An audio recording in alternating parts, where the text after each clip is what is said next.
ये जो तीसरा पार्टी इधर कमा रहे हैं ना, अपना आप वो कमा नहीं रही है।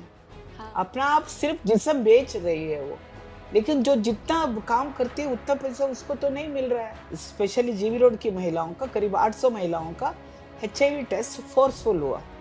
प्री पोस्ट काउंसलिंग नहीं है, पोस्ट टेस्ट काउंसलिंग नहीं है, कुछ भी नहीं है। और उसमें शामिल कौन हुए?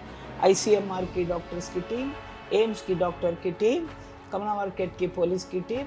छोटी सी एक कोशिश हो रही है जीवी रोड में, महिलाओं के लिए आधार कार्ड बने, महिलाओं के लिए अकाउंट ओपन हो, उनका नाम वोटर लिस्ट में आ जाए, उनका पैन कार्ड बने। अभी 1.5-2 साल से और एक कोशिश की है, उनको पेंशन मिले। जीबी रोड तो अक्सर आपकी चर्चाओं में रहा होगा, लेकिन जीबी रोड पे रहने वाली सेक्स वर्कर्स, क्या आपने उनकी लाइफ को जाना है? उनकी रोजमर्रा की जिंदगी कैसी होती है? वैसे तो लोग जानते हैं कि वहां पे सेक्स वर्कर्स रहती हैं, लेकिन शायद उन्हें पहचानने से इनकार करते हैं हमारे समाज में। आज की जो हमारी गेस्ट हैं, स्पेशली हम उनसे इन्हीं बातों पे चर्चा करेंगे। वो हैं vice president of speed Lalita S.A. नायक। तो एक बार मिलते हैं उनसे और बातें करते हैं, क्या है इनकी लाइफ, इनका दुख, इनका जीवन और उन बच्चों के बारे में जिनका वो पालन पोषण कर रही हैं, इन सेक्स वर्कर्स के बच्चे।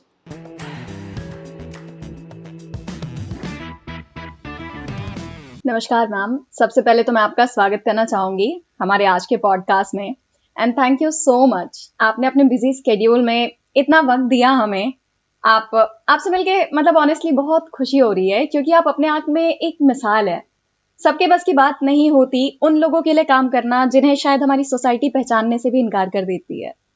तो आपका काम, आपकी सर्विसेज और आपका ये डेडिकेशन मैम एक बहुत बड़ी मिसाल है हमारे लिए। Thank you. नमस्कार सबको, और आप लोगों ने मुझे ये मौका दिया है, उसके लिए मैं आप लोगों का धन्यवाद करती हूँ। मैम, मैं चाहती हूँ कि आप अपनी जर्नी के बारे में एक बार हमें बताएं कि आपने इस फील्ड में शुरुआत कहाँ से की। कोई तो एक पॉइंट होगा जो आपके लिए इंस्पिरेशन का मुद्दा रहा हो। देखिए, अलग अलग फील्ड है। आप पर्टिकुलरली आज बात करना चाहते हैं जो हमारा मेन काम अभी जो दिल्ली में चल रहा है, जो जी मैम, महिलाएं जो जो आप ट्रैफिक्ड होके जो दिल्ली की जीबी रोड तक पहुंचती है जी और मैम, कोर्टों में कैद हो जाती है, और उन महिलाएं तथा उनके बच्चों के बारे में जानना चाहेंगे आप जी ज्यादा। मैम, ये मैंने काम शुरू किया था दिल्ली में पहुंचने के बाद, क्योंकि ये मैं बताऊं तो 1988 में मैं दिल्ली के जीबी रोड में पहली बार गई हूँ। इधर जाने का ये एक मकसद ये भी था, मैं जो कर्नाटक से हूँ, कर्नाटक में जब देवदासी महिलाएं जो है और उनके बच्चों के साथ थोड़ा समय काम किया था। देवदासी वो प्रथा है जो बच्चे जो प्यूबर्टी में लड़कियां प्यूबर्टी में आने से पहले उनको भगवान के नाम से और एक रिचुअल होता है उसके थ्रू मंदिरों में छोड़ते थे, ये पहले जमाने में। उसके बाद इसलिए छोड़ते थे क्योंकि बच्चे लड़की है, कन्या है, वो मंदिरों का साफ सफाई करे और भगवान की सेवा करेगी। भगवान का सेवा करे। लेकिन वो सेवा के साथ उधर लोगों ने, जमींदार लोगों ने और पंडित लोगों ने या जो भी एक्सप्लॉइट करना शुरू किया।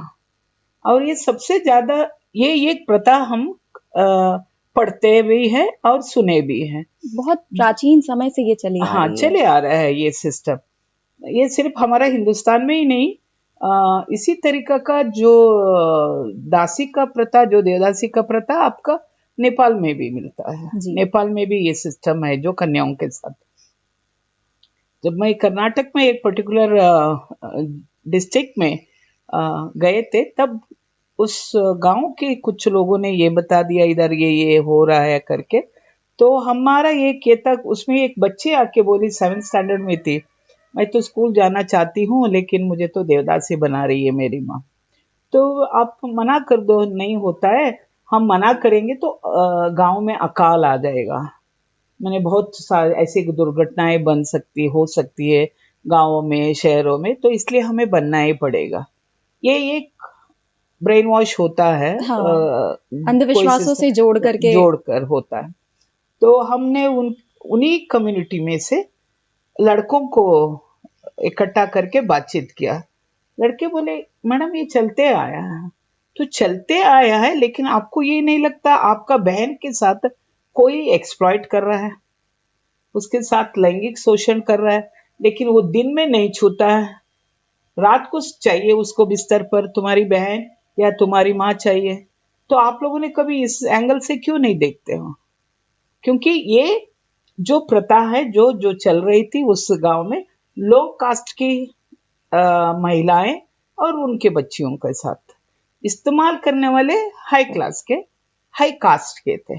तो इस तरीके से, लेकिन महिला का एक बात होता था, मेरे साथ रात को जो भी सोता है वो हाई कास्ट का है, तो कम से कम मेरा बच्चे का नाम तो उसके नाम से होगा, टाइटल जो सरनेम आएगा उसका नाम से। मैंने कहा उसने कभी तुम्हें माना ही नहीं है बीबी करके, तुम्हें सिर्फ तो वो बिस्तर के लिए इस्तेमाल कर रहा है। ये सारे कुछ अंधविश्वास थे। तो उधर हम लोगों ने ये एक मुहिम की थी लड़कों के साथ ऑर्गेनाइज करके। और जो उधर ये प्रथा होती है पर्टिकुलर एक दिन में, तो सबसे ज्यादा डेडिकेट करते हैं लड़कियों को, तो उस दिन कुछ प्रिवेंट करें। उस बीच में पुलिस या बाकी लोगों के साथ हमारी बातचीत हुई थी। एक पब्लिक अवेयरनेस मीटिंग भी मेन उस टाउन का मेन बस स्टॉप में किया हम लोगों ने। बहुत सारे लोग जुड़े, और एक बहुत फेमस राइटर है कर्नाटक में, उनको बुलाया गया उस इसमें, वो भी बात किया। ये एक नाम दोनों के एक ही रहे, वो भी बहुत फेमस ललिता बुलाए जाती है। वो हम तो उस दौरान तो थोड़े यही थे, छोटे ही थे उनका उम्र का हिसाब से। तो जो भी है, एक पब्लिक अवेयरनेस मीटिंग बाकी मीटिंग करते ये। एक बच्ची को उस दौरान हम लोगों ने बचाया था, एक पर्टिकुलर छोटा गांव में, वो मंदिर में वो लोग करने जा रहे थे इसको, बच्ची को। देवदासी बनाने। तो वो लड़कों का ग्रुप को मिला के हम लोगों ने उसको बचाया था उस दौरान। बाद में तो, और उसी दौरान हमें पता चला था जो लड़कियों को पहले तो देवदासी बनाएंगे, उसके बाद एक्सप्लॉइट, तो जो सेक्सुअल एक्सप्लॉइटेशन उधर होता है, उसके बाद वो बॉम्बे की ब्रोथल में या पुणे में या और कहीं जाते हैं। तो मैं जिस संस्था में काम करती थी उस दौरान वो रिसर्च ऑर्गेनाइजेशन भी था। उन्होंने भी एक रिसर्च कर दी थी, और एक किताब भी के लिए भी रिसर्च हो रही थी, trafficking of women and girls in India करके वो था। तो देवदासी सिस्टम को लेके पहले गवर्नमेंट ने, कर्नाटक गवर्नमेंट ने डिनाई किया था, उसके बाद एक रिसर्च द्वारा एक बुक पब्लिश करके उसको प्रूफ के द्वारा दिखाया गया ये है करके। 82-83 में तो नया कानून आया कर्नाटक में, जो देवदासी ना बनाया जाए किसी को प्रिवेंशन के लिए, उसके बाद रिहैबिलिटेशन के लिए। उसका बावजूद आज भी सुनते हैं हम, कहीं ना कहीं चोरी छुपे देवदासी बनाया जाता है, क्योंकि थोड़ा पॉलिटिकल विल, थोड़ा अवेयरनेस कम्युनिटी में ये होने के बावजूद भी कहीं ना कहीं ये अंधविश्वास अभी भी चलता है। ये ट्रैफिकिंग का एंगल उस दौरान हमें पता चला। इसलिए जब दिल्ली में शिफ्ट हुई, तो दिल्ली में एक हम लोगों का एक्टिविस्ट ग्रुप था। तो वो ग्रुप में एक डॉक्टर एमबीबीएस कंप्लीट किए थे, उनको एमडी करना था, लेकिन वो नहीं करना चाह रहे थे, उनको सोशल सर्विस करना था। वो जीबी रोड गए थे, उनको किसी औरत ने बात नहीं किया था उधर। तो वो हमसे चर्चा कर रहे थे, क्योंकि मैं उस दौरान अर्बन पुअर के लिए काम कर रही थी दिल्ली में। तो बात हुई, तो मैंने कहा आपको इतनी इच्छा है सोशल सर्विस करना है तो। और उन्होंने ये भी कहा बहुत सारे औरतें साउथ इंडिया की है, तो ललिता आप, हो सकता है आपसे वो लोग मान लेंगे। मैंने कहा चलो, आपको करने की इच्छा है सोशल सर्विस, मैं एक दिन टाइम निकालती हूँ, क्योंकि मेरा भी ज्यादा फील्ड वर्क था उस दौरान। तो समय निकाला, गए, तो मेरे तो फर्स्ट सेकंड में ही बहुत अच्छा रैपो बन गया था बोलूंगी मैं, क्योंकि जीने में ही शुरू हो गया। ये लगती है हमारी तरफ की, हमारी तरफ की, क्योंकि मेरे स्किन को देखते हुए भी ये बोलने लग गए। मैं उन्हीं की लैंग्वेज में रिप्लाई देते गई। सो लैंग्वेज बैरियर नहीं था मेरे लिए, जेंडर बैरियर भी नहीं था। So there was a good communication, it was developed, trust built up हुआ। उसके बाद पीछे मुड़ के नहीं देखे, वॉलंटरली शुरू किया वो काम हमने। मेरा कोई फंडिंग नहीं था, कोई प्रोजेक्ट नहीं था, कुछ भी नहीं था, और बैक सपोर्ट जस्ट भी नहीं कोई। कोई नहीं था, just it was sharing and learning का प्रोसेस से शुरू हुआ था। कुछ भी नहीं, जाना आना बात करके आना, इस तरीका से। वो भी मेरे छुट्टियों का समय में जब वो इस्तेमाल करती क्योंकि थी, आप जब एक मेरा नौकरी के साथ साथ दूसरा कर रही हाँ थी। मेरा काम जब जल्दी हो गया फील्ड का या और कोई काम, तो उस दिन दोपहर को चला गए, क्योंकि महिलाएं सुबह सोते रहती है ज्यादा, दोपहर के बाद मिल लिया। तो हमारे लिए शुरुआत ऐसी कोई दिक्कत नहीं रही। मैं एज ए वुमेन मैं बोलूं तो आज ब्रोतल में कोई आके, मुझे भी कोई ऐसे बैठे हैं हम लोग, किसी ने बोल दिया तू चल अंदर, तो लड़कियों ने उसको पीटा है अच्छे से। महिलाओं ने उधर का पीट के, वो बंदा बिजनेस के लिए जो अपना आया था क्लाइंट बन के, महिलाओं ने उसके साथ कोई ये नहीं किया, उसको मार पीट के धकेल दिया नीचे जीने से। ये भी हुआ है। सो देर सो मच प्रोटेक्टिव, जो एक बार आपको अपनाती है महिलाएं, वो आपको बचाएंगे किसी भी हालत में। ये मैम वही है ना कि जब आपको समाज में किसी का सपोर्ट नहीं मिलता तो आप एक फैमिली की तरह खुद के लिए खड़े होते हो, कहीं ना कहीं उनके अंदर ये टेंडेंसी आ गई है। बिल्कुल। मैम जैसे अभी आपने बताया कि देवदासी प्रथा को आप पास से देखी हैं, प्राचीन में ऐसे देखा जाए तो ये प्रथा बहुत ज्यादा थी, लेकिन अभी लॉज आ चुके हैं, उन पे प्रतिबंध लगाया गया है। तो क्या ऐसे है कि किसी और फॉर्म में, किसी और रूप में इसे फिर भी प्रैक्टिस किया जा रहा हो इनडायरेक्टली, और लोगों तक वो सच्चाई पहुंच नहीं पा रही है? अब देखिए ना, देवदासी क्या है, पहले तो था मंदिरों में या हाँ। भगवान की सेवा के लिए, उसके बाद वो सेक्सुअल एक्सप्लॉयटेशन में गया। हाँ। आज क्या हो रहा है, कमर्शियल सेक्सुअल एक्सप्लॉयटेशन हो रहा है, जो महिला या कुछ पुरुष भी है उसमें, तो उनका शरीर को बेचा जा रहा है, उससे लोग कमा रहे हैं। तो एक ही हो गया ना वो, तो मतलब अब चीजें ज्यादा ओपन हो गई हैं, सेक्सुअल बल्कि एक्सप्लॉयटेशन सेम हो गया ना वो। क्योंकि आप जीबी रोड में जो रहने वाली महिलाएं, शुरुआत में जो फर्स्ट एंट्री उसका किसी का भी स्वेच्छा से नहीं था, वो फोर्स था। बाद में वो अपनाती है। कारण इतना ही है, आज के दिन में हमारे भारत देश में एक बार लड़की घर से बाहर निकलती है तो हम लोग सब लोग बोलते हैं लड़की भाग गई या औरत भाग गई किसी के साथ। उसको अपनाने का या वो किस कारण से गई ये कोई नहीं देखता है। तो ये महिला भी एक बार ट्रैफिक ठोक के आई है, या वो महिला भी किसी ने उसको फुसलाया होगा, या घर की हालत देखी उन्होंने, किसी ने लालच दी, या शादी का बहाना, या किसी ने बोला नौकरी दे देंगे, तो किसी ना किसी तरीके से वो उस लालच में आई, उस बंदा या बंदी के साथ वो शहर पहुंची। उसने एक्सप्लॉइट किया, उसको बेचा, किसी ने खरीदा, उसको दोबारा उसका शरीर को बेचने के लिए उसको मजबूर किया जाता है। वो बाद में अपनाती है। इनिशियल स्टेज में कोई भी महिलाएं खुद नहीं आती है मुझे आज प्रोस्टिट्यूट बनना है या वेश्या बनना है करके, कोई नहीं आती है। या कोटे में बैठने के लिए कोई औरत अपना आप को शुरुआत में नहीं आती है, बाद में उसको मजबूरन रहना पड़ता है। तो मैम क्या लाइफ टाइम कभी उनके अंदर उस प्रोफेशन के लिए एक्सेप्टेंस नहीं आती है ना? बिल्कुल नहीं है, समाज में नहीं है, सरकार में नहीं है, कानून में नहीं है। जो भी आप बताएंगे, सुप्रीम कोर्ट बोलेगा जब तक ये लोग है ब्रातल में रहना चाहती है, आप उनको तकलीफ मत दे दीजिए, पुलिस ज्यादा इंटरफेयर मत कीजिए। सरकार को वो बोलती है आप सुविधाएं दीजिए जब तक वो रह रही है। जब जाना चाहती है, निकलना चाहती है ब्रोतल से, तो उनके लिए अल्टरनेटिव दीजिए। यही तो कह रही है। उन्होंने मान लिया ये एक समाज का अंग है, ये लोग रह रहे हैं, सरकार भी कुछ सुविधाएं दे रही है, तो मान लिया है ये लोग हमारा समाज में रहते हैं। लेकिन इस काम को या इस धंधे को मान्यता नहीं दी है, जी, लीगलाइज नहीं है।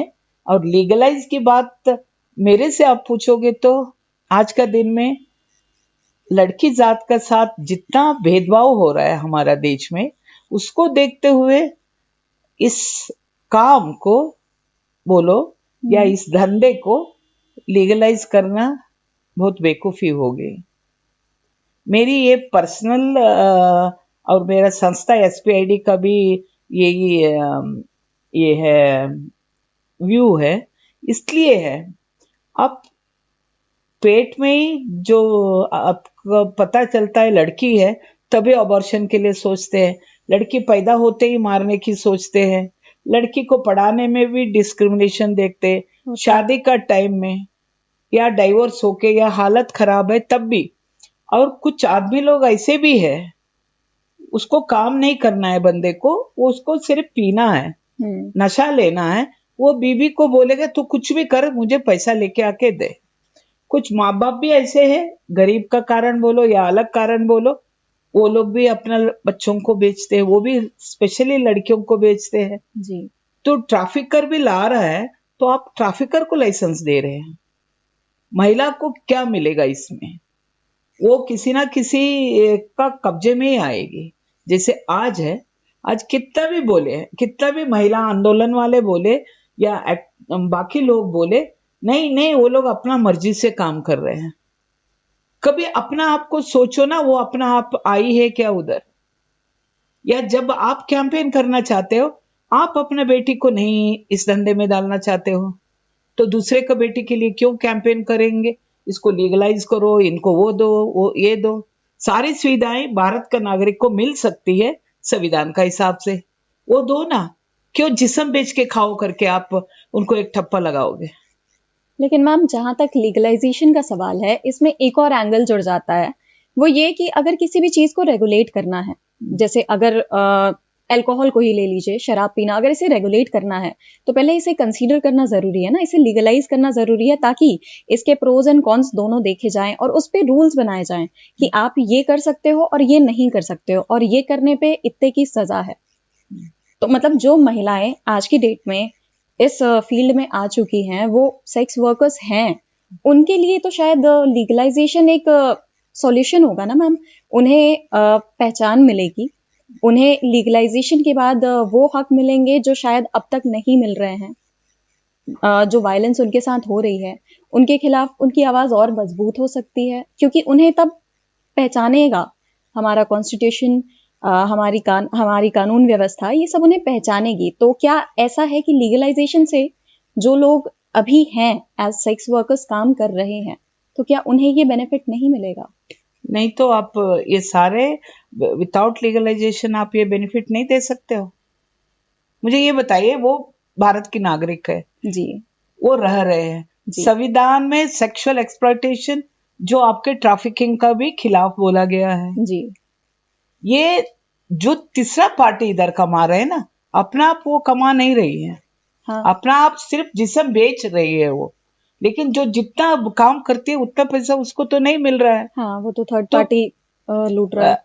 और इसमें एक्सप्लॉयटेशन नहीं है। आप बोल रहे हैं शादीशुदा जिंदगी में बीबी का साथ सोने के लिए भी आदमी को परमिशन चाहिए जी। तो इधर बाजार में बैठी हुई महिलाओं के लिए आप बोलोगे तो इनको तो कानूनन मान्यता दे दो। ये तो आपकी तो राय कहाँ है बताइए मुझे। और आप रेगुलेट करने की बात कर रहे हैं जी। किसको रेगुलेट करोगे आप? ट्रैफिकर को, एक्सप्लॉइट करने वालों को? अभी मैं एक ही इसमें एग्जांपल दूंगी। एचआईवी का बिल, जब एचआईवी एड्स का प्रिवेंशन बिल आया था पार्लियामेंट में, जी। 2 बार आए हैं। एक 89 में आया था, वो स्टॉल करने में हम लोगों का भी थोड़ा सा उसमें योगदान रहा। राज्यसभा में वो इंट्रोड्यूस हुआ था 1989 में। जी।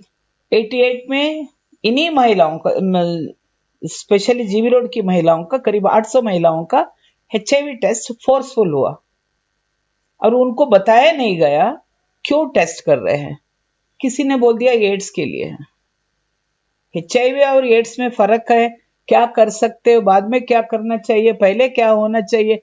प्री पोस्ट काउंसलिंग नहीं है, पोस्ट टेस्ट काउंसलिंग नहीं है, कुछ भी नहीं है। और उसमें शामिल कौन हुए?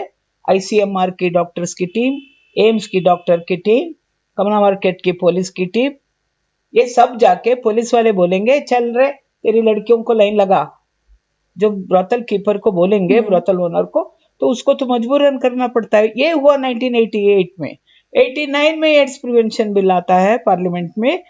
उसमें ये था, एक क्रोसिन भी आप लेते आपको किसी ने डाउट किया, इसने नशा किया है, तो कोई उस कानून के मुताबिक आपको कोई जांच नहीं होती है, आपका कोई व्यू सुना नहीं जाता, आपको उठा के जेल में डाला जा सकता था।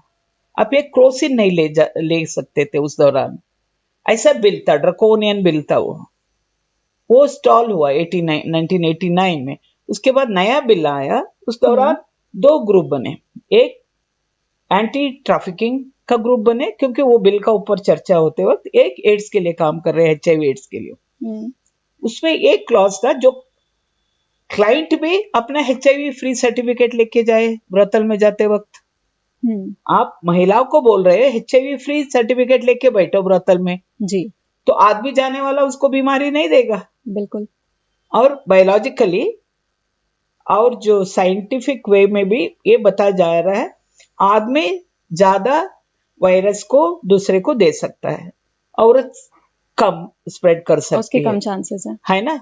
तो ऐसे मामले में आप औरत को दबा रहे हो, उधर औरत को बोल रहे हो तुम HIV फ्री सर्टिफिकेट लेके बैठो, आदमी जाएगा कोई भी बीमारी लेके उसको दे के आ सकता है जी। तो ये चर्चा हो रही थी। तब बहुत सारी महिलाओं ने, जो रेड लाइट एरिया में महिलाएं रहती है ब्रोथल में, उन लोगों ने एक इसका खिलाफ आवाज उठाए है। क्लाइंट को टेस्ट करोगे तो क्लाइंट हमारे पास नहीं आएगा तो हमारी रोजी रोटी बंद हो जाएगी करके। ये भी बात सही है। लेकिन महिला आंदोलन वालों ने बोला, एंटी ट्रैफिकिंग वाला ने बोला, जब लड़की ब्रोथल में आती है वो बीमारी लेके नहीं आएगी ना, हाँ। उसको कोई ना कोई देगा, तो उसके लिए क्या है, रोकना तो सोर्स को चाहिए। आप प्रिवेंशन की बात कर रहे हैं तो दोनों को करो ना। हाँ। मैं इधर और एक बात बोलूंगी, ये तो जस्ट ये मुझे किसी ने मौका दिया था, मैं बाहर गई थी US में, नेवाडा में गई थी। उधर एक लॉ है, लीगलाइज्ड ब्रोथल्स भी है, लीगलाइजेशन भी है जी। किसी को लाइसेंस देने से पहले आपका फोटोग्राफ्स के साथ, फिंगरप्रिंट्स के साथ आपका कोई क्राइम रिकॉर्ड है क्या करके पब्लिक किया जाता है जी। उसके बाद ही तो महिलाएं आती हैं ब्रोथल में उधर। और HIV टेस्ट आपका कंपलसरी है, फोर्टनाइटली। पॉजिटिव निकल आते हैं तो आपको ब्रोथल से बाहर डालेंगे, वो महिला स्टेट में करेगी वही काम। तो क्या उनके लिए कोई रिहैबिलिटेशन सेंटर फिर नहीं नहीं। और ह्यूमन राइट्स एक्टिविस्ट बोलते हैं ये तो पब्लिक हेल्थ के लिए है, इसमें वायलेशन कहाँ है। अरे भाई, आपको जबरदस्ती से आके हर 15 दिन में खून देना ही है, आपकी इच्छा हो ना हो, ये आपका राइट का वायलेशन नहीं है, वो नहीं मानेंगे वो उस सब। मैं बोल रही हूँ मेरा घर में आके आप इस तरीके से करोगे तो मेरा बारे में मेरा व्यूज नहीं पूछा जा रहा है ना। हाँ, ये गलत है। मेरे को आप प्री काउंसलिंग पोस्ट काउंसलिंग नहीं कर रहे हो, इसके बारे में मुझे क्या अल्टरनेटिव दे रहे हो, ये नहीं कर रहे हो आप सिर्फ आवाज उठा रहे हो। माने आप किसके लिए है ये, तो इसलिए। और मैं again going back to my view, I am not for legalization of prostitution. You give them all the basic rights under Constitution of India. वो कर सकते हैं जी। हमारे छोटी सी कोशिश में, बहुत बड़ा सही भी नहीं बोलूंगी, छोटी सी एक कोशिश हो रही है जीबी रोड में। महिलाओं के लिए आधार कार्ड बने, महिलाओं के लिए अकाउंट ओपन हो, उनका नाम वोटर लिस्ट में आ जाए, उनका पैन कार्ड बने। अभी 1.5-2 साल से और एक कोशिश की है, उनको पेंशन मिले, क्योंकि कोविड का लॉकडाउन में इन महिलाओं को, लॉकडाउन मतलब एक्चुअल लॉकडाउन में ये महिलाएं थी, हाँ, अंदर कमरे में थी, कोटा का दरवाजा बंद था, उनको खाने पीने का मुश्किल था।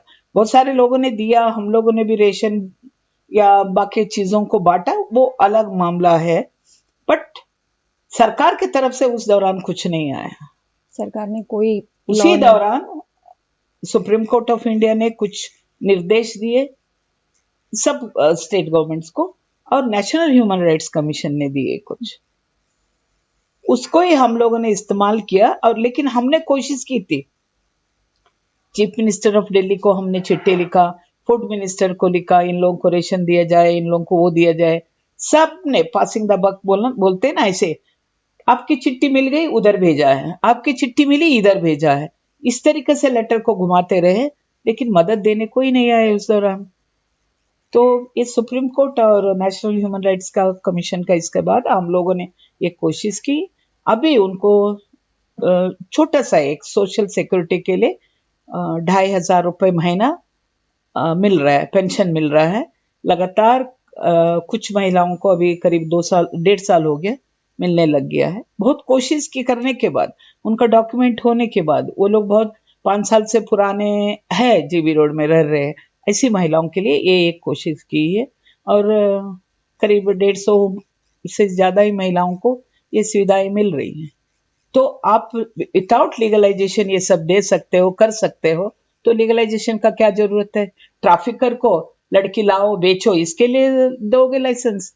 अभी तो उनका पास बर्थ सर्टिफिकेट नहीं है, उसके बाद बोलोगे आप एक आपका पास एफिडेविट होना चाहिए कितने साल की उम्र की हो, तब कौन आएगा? आपका जुडिशरी आएगा उधर।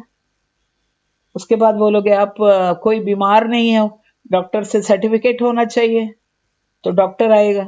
अभी सिर्फ बोलते हैं लोग पुलिस वाले कमाते हैं करके, तो बाद में और भी कैटेगरी के लोग भी आएंगे ना, तो महिला के ऊपर का बोझ और 3 गुना बढ़ेगा ना। तो लीगलाइजेशन उन्हें कोई ऐसे रिलीफ नहीं देगा, बल्कि उनकी मुझे नहीं प्रॉब्लम्स लगता। डबल ही उसको करेगा। फोर्सफुल टेस्ट करोगे आप, उस पॉजिटिव हो जाएगी तो उसको क्या करोगे आप? हाँ, वो उसके लिए फिर कोई डिपेंडेंट्स को सर्विसेज पैसा नहीं है। दे रही है अपना, वो सोचेगी। हालांकि इमोरल ट्रैफिकिंग प्रिवेंशन एक्ट में महिला जो प्रोस्टिट्यूशन में महिला है उसकी कमाई खाने का भी गुनाह है, ठीक है। लेकिन इसके एक बच्चा है या 2 बहनें हैं या भाई है, उसके लिए ये मदद कर रही है। ये कहीं ना कहीं उनकी इच्छा होनी चाहिए। ये हाँ, लॉ के तहत जो भी प्रावधान है उससे बढ़कर शायद हमें उनसे पूछना चाहिए कि उनकी इच्छा क्या है। हाँ, उन्होंने बोल दिया। अब मुझे बोलते हैं वो लोग, अक्का भी बोलते हैं, हमने एक चर्चा किया था क्या लाइसेंस चाहिए। उन्होंने बोला अक्का क्यों लाइसेंस चाहिए, और लड़कियों को लेके आके धंधा करवाने के लिए, ये वर्ड यूज किया औरतों ने। उनका साथ चर्चा करने के बाद ही मैं ये डिसीजन ली हूँ और खुद भी सोच सकती हूँ। मैं जब मेरा बेटी को मैं ये ऑप्शन नहीं दे रही हूँ, ये काम है। हर एक सोचता है इंजीनियर ये बने, डॉक्टर बने, टीचर बने या साइंटिस्ट बने, तो ये महिला क्यों नहीं ड्रीम देखेगी अपना बच्चा ये क्यों नहीं बने? क्यों वो मेरा ही धंधा करे, मेरी बेटी क्यों सोचेगी? पहले था, सुनते हैं, पहले वो रिवाज था, लड़की पैदा होती है एक महिला के तो उसका कंट्रोलर बहुत खुश होता था, क्योंकि लड़की को मैं धंधे में कल ला सकती हूँ करके। हमने ये कुछ बट अभी नहीं देखा हाँ है। लेकिन अभी नहीं है। हर एक औरत चाहती है अपना। देखिए, आप सोचोगे बच्चा क्यों चाहिए उनको, लेकिन बच्चा इसलिए चाहिए, हमारा देश में महिला को एक बच्चा रहेगा तभी उसको एक इज्जत मिलती है, हाँ, नहीं तो बांझ बोलेंगे। और महिला जो 5 साल पहले घर से निकली थी, 5 साल का बाद घर वापस जाना है तो कहाँ गई थी पूछेंगी तो उसको बोलना है मैं शादी कर लिया था, ये मेरा बच्चा है, गोद में एक बच्चा लेके जाएगी। चाहे वो पिंप को लेके जाएगी हस्बैंड बना के, लेकिन घर जाएगी तो समाज में थोड़ा उसका जो बेइज्जती हुई थी ना, तो वो रेस्पेक्ट मिल जाता है। चलो वो शादी करके अच्छी सी है, लेकिन वो शहर में या ब्रोतल में किस संकट में है कोई नहीं देखेगा। और कोई महिला जाके अपना माँ बाप को या अपना सिबलिंग को नहीं बोलेगा वो शहर में क्या काम करती है। हर एक बोलेगा झाड़ू पोंछा या आया या कुछ बोल देंगे, वो लोग जाके नहीं बोलेंगे ऐसे काम में थे। वो इसलिए भी छुपाते हैं क्योंकि घर वालों को ये पता ना चले, नहीं तो घर से परिवार से बहिष्कार हो जाएगा, गांव से बहिष्कार हो जाएगा इसकी बेटी। क्योंकि ये समाज मानता नहीं है, वेश्यावृत्ति को मानता नहीं है। हर एक अंधेरे में जाके इस्तेमाल करेगा किसी की लड़की को, लेकिन मानता नहीं है। ये एक है हमारे समाज में, करना चाहिए, एक्सेप्टेंस नहीं है, स्टिग्मा इतना जबरदस्त है। यही मैम, जैसे अभी आपने बताया कि वो भले पिम को एज अ हस्बैंड बना के लेके जाती है अपने मायके, मतलब वैसे तो ग्राउंड रियलिटी मुझे नहीं पता, लेकिन हम जहां तक मूवीज वगैरह में देखते हैं कि एक बार वो घर से चली गई तो लौट के कभी अपने दरवाजे पे जा नहीं पाती। एक तो सोशल स्टिग्मा जो उसे लौटने नहीं देते, दूसरा ब्रॉथल कीपर्स भी तो उन्हें जाने नहीं देते कि ये लौट के ना आए, उनका काम रुक जाएगा फिर, ऐसा भी होता है। अभी सिस्टम में बदलाव है क्योंकि कानून में भी थोड़ा स्ट्रिक्टनेस है, उसका वजह से थोड़ा बदलाव है इसमें। वो किसी ने किसी एक लड़की को खरीदा है, वो 3 साल या 5 साल कमा के देगी, पूरा पैसा उसका कंट्रोलर को मिलेगा, जो भी वो पिम्प हो सकता है या महिला पिम्प भी हो सकता है या आदमी भी। उसके बाद वो बोलेगी मुझे घर जाना है, घर भेजो, वो जाने की इच्छुक होगी तो।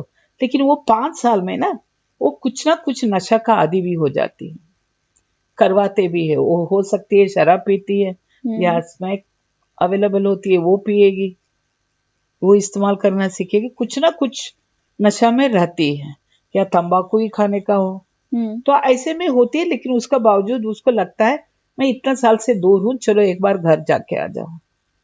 नेगोशिएशन शुरू होता है कंट्रोलर से, मुझे घर भेजो।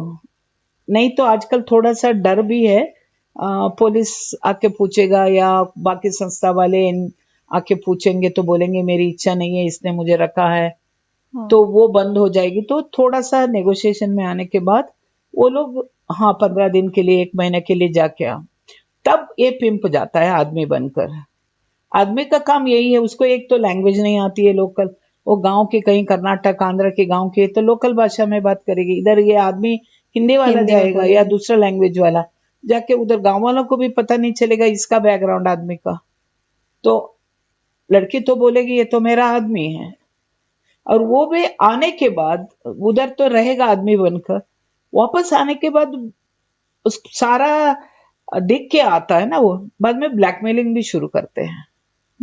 जैसा हम कहते हैं ऐसे रहो, नहीं तो तुम्हारा गांव में परिवार में बताया जाएगा। वो भी एक डर सताता है उसको, इसलिए भी रहती है ये। मतलब उन्हें किसी भी जगह पे शायद खुशियां नसीब नहीं होती, मिलती हैं तो हर चीज की कॉस्ट हो जाती है। बिल्कुल हो जाती है। आप लॉकडाउन के टाइम में उनके पास पैसा नहीं था, कुछ महिलाओं के साथ 10 रुपए सैकड़ा उन लोगों ने ब्याज में पैसा लेके भी खर्च किया। 10 रुपए सैकड़ा, 10 रुपए सैकड़ा, ये है असली कहानी। तो ये एक बोझ बनते रहता है उन लोगों के ऊपर। तो ऐसी स्थिति में हम लोग सोचे बच्चों के, वो तो उनका तरफ से ही आया, हमने पूछा आपको अल्टरनेटिव क्या करना है या जो भी है, तो हमसे ज्यादा हमारा बच्चों के लिए करो। तब हम लोगों ने बच्चों का सेंटर शुरू किया। बच्चे रात दिन रहते हैं, 100 से ज्यादा बच्चे रहते हैं। अभी हमने करीब 2-3 हजार से ज्यादा ही बच्चे पढ़ लिख कर कुछ बने हैं आज के दिन में। कोई डॉक्टर बना है, कोई नर्स बने हैं, कोई सोशल वर्कर, कोई टीचर, कोई होटल मैनेजमेंट में, कोई ब्यूटिशियन, अलग अलग पेशा में है, अलग अलग पेशा में कोई ना कोई अभी भी कांटेक्ट में आते हैं बच्चे हमारे, रखते हैं कांटेक्ट। कोई बोल देते हैं नहीं मैडम अभी रास्ता अलग हो गया, नमस्ते बोल देते। हम भी वो सिखाते हैं, आपकी मर्जी है, आपको कांटेक्ट रखना है रखो, नहीं तो नहीं। दिल्ली आते हैं, कोई बच्चा बोल देगा मैं आ गया हूँ, मेरा कुछ काम था तो आ गई हूँ मैडम, मिलना चाहता हूँ। ठीक है बेटा, कहाँ मिलना चाहते हैं आप बताइए मैडम। ठीक है, हम कहीं एक रेस्टोरेंट में कहीं बैठ के बातचीत करने का तय कर लेते हैं, बातचीत कर लेते हैं। और कुछ बच्चों ने आज का दिन में अपने माँ को कोर्टों से हटा दिया है, ब्रोथल से हटा के, हुआ है? हाँ, अलग रखा है, उनको देख रेख कर रहे हैं। और कुछ किसी की तो जिंदगी बदली अपने बच्चों के भरोसे। बिल्कुल। और बच्चे, मेरा एक ही कहना है, बच्चों को आप शिक्षित बनाओगे, वो बच्चे इस लायक बन जाते हैं इस सारे समाज से बाहर आने के लिए। एक ही है, वो बच्चा अंदर ही घुटते रहता है, वो नहीं बोल सकता है मैं फलाना का बेटा हूं, उसको छुपाना पड़ता है इसलिए क्योंकि वो स्टिग्मा है उसका। नहीं तो वो बिंदास रहता है, खाता कमाता है, माँ को भी साथ में रखता है, चाहे औरत लड़की हो चाहे लड़का हो। हाँ, निकाले हैं, गांव में सेटल किए हैं कुछ लोगों ने। मैम जैसे आपने बताया आपका जो SMS सेंटर है, स्पिड ऑर्गेनाइजेशन है, वो अपने आप में यूनिक है। मतलब पूरे देश में शायद ऐसी कोई संस्था नहीं है अभी तक। आपका अपना यूनिक ऐसा ऑर्गेनाइजेशन है जो सेक्स वर्कर्स के बच्चों का पालन पोषण करता है। तो इसका ये आइडिया आपको कहाँ से आया? मतलब सोशल वर्क के बहुत तरीके हैं, ये एक अलग तरीका हो गया। मैं जैसे बोल रहे थे, लेकिन SPID का जो society for participatory integrated development है, डेवलपमेंट। सिर्फ ये एक ही संस्था नहीं है देश में रेड लाइट एरिया में काम करने वाला। बाकी भी रेड लाइट एरिया में, चाहे जी। मुंबई में या कलकत्ता में या आंध्रा में काम कर रहे हैं लोग, संस्थाएं काम कर रहे हैं। दिल्ली में जो काम करने के लिए मैंने जैसे कहा 88 से जब ब्रतन में जाना, औरतों से मिलना, घर जाना, उनकी बातों को याद करना और मेरी बातें वो लोग याद रखते थे, तो यही होता था लर्निंग और शेयरिंग में। उन्हीं का बात से आया, क्योंकि कमरे में जाते थे, बच्चा कोई रो रहा है, कोई पकड़ के मार रहा है, कोई क्लाइंट आ रहा है, बच्चा रोते माँ का पीछे जा रहा है, तो कमरे में जाने से दूसरा कोई रोक रहा है बच्चे को, क्योंकि वो तो क्लाइंट के साथ अंदर जाएगी। तो ये सारे देखते मार पीट हो रहा है, तो थोड़ा अजीब से तो लग ही रहा था शुरुआत में। तो बाद में कोई ना कोई एक औरत उस कमरों में से बोलने लग जाती थी, देखो मैडम हमारी जिंदगी ये है, देखो अक्का, देखो दीदी ये हमारी जिंदगी है, हमारे बच्चे ऐसे पलते हैं, तो आपके लिए कुछ काम मिलेगा तो आप निकल जा सकते हो ना, कहाँ जाएंगे हम, ये उनका प्रश्न होता था। हमारे लिए नहीं दीदी, मेरे बच्चों के लिए कुछ करो। इस तरीके से उनका मन से आया था वो। मुझे आज के दिन में जो वो सेंटर चल रहा है जीबी रोड में, तो वो उधर की महिलाओं का महिलाओं ने इम्पोर्टेंस दिया एजुकेशन या बच्चे को ब्रॉथल से दूर रखना है करके। उनका मन की बात को हमने सुनकर एक सरकारी मीटिंग हुई थी 1990 में, 1990 में सरकारी मीटिंग में फर्स्ट टाइम ये टॉपिक था जो चर्चा का, rehabilitation of prostitute and their children. उस मीटिंग में हमने कुछ एडवोकेसी करके 5 महिलाओं को लेके गए थे, वो मीटिंग अटेंड किया था। महिलाओं ने रिकमेंडेशन में, अंतिम रिकमेंडेशन में पूरा सुने थे वो लोग। रिकमेंडेशन का टाइम में उनसे पूछा गया तो उन्होंने कहा, इसमें बड़े बड़े विद्वान आए थे और सरकार के अलग अलग स्टेट से लोग आए थे, वकील लोग, लॉ स्कूल के। तब औरतों ने बोला हम छोड़ देंगे ब्रॉथल, 1500 की नौकरी दे दीजिए, एक शेल्टर दे दीजिए, हमारा बच्चों के लिए कुछ कर दीजिए। वो बच्चों को कुछ कर दीजिए, वो को पिकअप करके हमें बोला गया आप लोग एक रिक्वेस्ट करो गवर्नमेंट को। उस वक्त ministry of women and child नहीं थी, 90 में मिनिस्ट्री ऑफ वेलफेयर था गवर्नमेंट ऑफ इंडिया का। तब हम लोगों ने एक प्रोजेक्ट डाला, तब हमने जहां मैं काम करती थी जिस संस्था में, उसको इन्वॉल्व किया, अप्लाई किया। उसके बाद सैंक्शन हुआ। स्पेस की प्रॉब्लम थी, स्पेस के लिए बहुत 6 महीने भागा दौड़ी करने के बाद MCD स्कूल है जीबी रोड में, उसमें एक कमरा मिला। दूसरा कमरे के लिए 10 साल लगे मुझे लेने के लिए। MCD उसमें इंटरवीन किया ह्यूमन राइट्स कमीशन ने, और 10 साल लगे और 2 कमरे लेने के लिए। ये मैंने जो दिल्ली में रह के दिल्ली की समस्या को देखते हुए भी बहुत सारे हमें भी चैलेंजेस आए। उसके बाद हम लोगों ने उधर शुरू किया है। पहले डे केयर था, उसके बाद अभी 24/7 है। अभी हमारा शुरू हुआ था एक सेंटर डे केयर, अभी 4 सेंटर है। 10 साल से छोटे लड़का लड़कियों के लिए एक है, 10 साल से 18 साल तक का लड़कों के लिए एक है, 6 साल से बड़ी लड़कियों के, 6 साल से 18 साल तक का लड़कियों के लिए अलग है, 18 साल से बड़ी लड़कियों के लिए अलग है। 18 क्योंकि 12वीं तक खत्म करती है लड़कियां, 18 साल होता है। जहां भी होम में आप बच्चों को रखोगे 18 साल में निकल आना होता है। जो महिला किसी ना किसी कारण से ब्रॉथल में है, उसको कोई ऑप्शन नहीं है, तो उस लड़की को कहाँ रखेगी? वो ब्रॉथल में तो लेके नहीं जाएगी। और ट्रैफिकर है या पिम्प है, उसके ऊपर एक हमेशा नजर रखता है। तो उस मामले में उधर भी महिलाओं ने बोला मेरी लड़की को मैं घर लेके नहीं जाऊंगी, और लड़की गांव में नहीं जाना चाहती है। तब हमने ये ग्रुप हाउसिंग, जो कानून एंड जुवेनाइल जस्टिस एक्ट का मुताबिक आपका इसको बोलेंगे आफ्टर केयर, उसको शुरू किया है। लड़कियां उधर रहती हैं और अलग अलग कोर्स कर रही है। कोई, वही तो मैं बोल रही थी ना, कोई नर्सिंग में, कोई टीचर्स ट्रेनिंग में, कोई होटल मैनेजमेंट में, या कोई बाकी पैरामेडिकल कोर्स में सर कर रही है। हम लोग मदद, हमारे पास कोई ऐसे फंडिंग नहीं है, फंडिंग रखकर हम सारे कर रहे हैं। हर बार हर अलग अलग लोगों को अप्रोच करना होता है, इनकी फीस इतनी है, इनकी फीस के लिए बंदोबस्त करो या क्या करके करते आए हैं।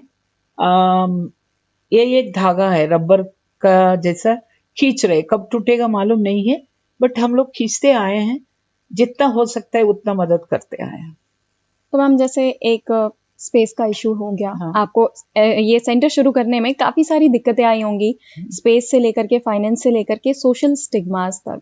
तो मैम ऐसे कुछ आप बता सकती हैं specially in terms of social stigmas, जो फंडिंग हो या जगह हो या इन बच्चों के साथ दोस्ती ही करना हो, लोगों को बातचीत ही करनी हो, तो वो सोशल स्टिग्मा कहीं ना कहीं बीच में आता होगा। नहीं आया था, क्योंकि हमारा सेंटर शुरू हुआ था डे केयर का 5 बच्चों के साथ शुरू हुआ था। जो स्पेस के लिए हम जाते थे गवर्नमेंट ऑफिसेस में वगैरह भागा दौड़ी करते थे, हमारे साथ हमारी कोलीग और बाकी महिला भी रहती थी, हम लोकल महिलाओं को भी लेके ही जाते थे। एक दो बार गए आए जीबी रोड से करके पता चल गया, उसके बाद दूर से लोग बोलने लग गए, उधर के ऑफिस के लोग आ गए जीबी रोड वाले, इस तरीका का टोंट मारते थे, आ गए जीबी रोड। हम लोग भी जीबी रोड वाले ही थे, आज भी कहलाते जीबी रोड वाले हैं, हमें कोई शर्म नहीं है उस बात पर, हम लोग काम कर रहे हैं उधर। तो स्टिग्मा तो सबसे बड़ा इशू है ही है।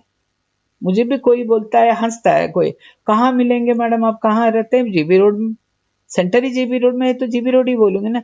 हाँ, उधर कैसे आएंगे? इवन स्टाफ भी हमारे लिए जीबी रोड बोलते डर के आना बंद कर देता है, ज्वाइन ही नहीं होते हैं।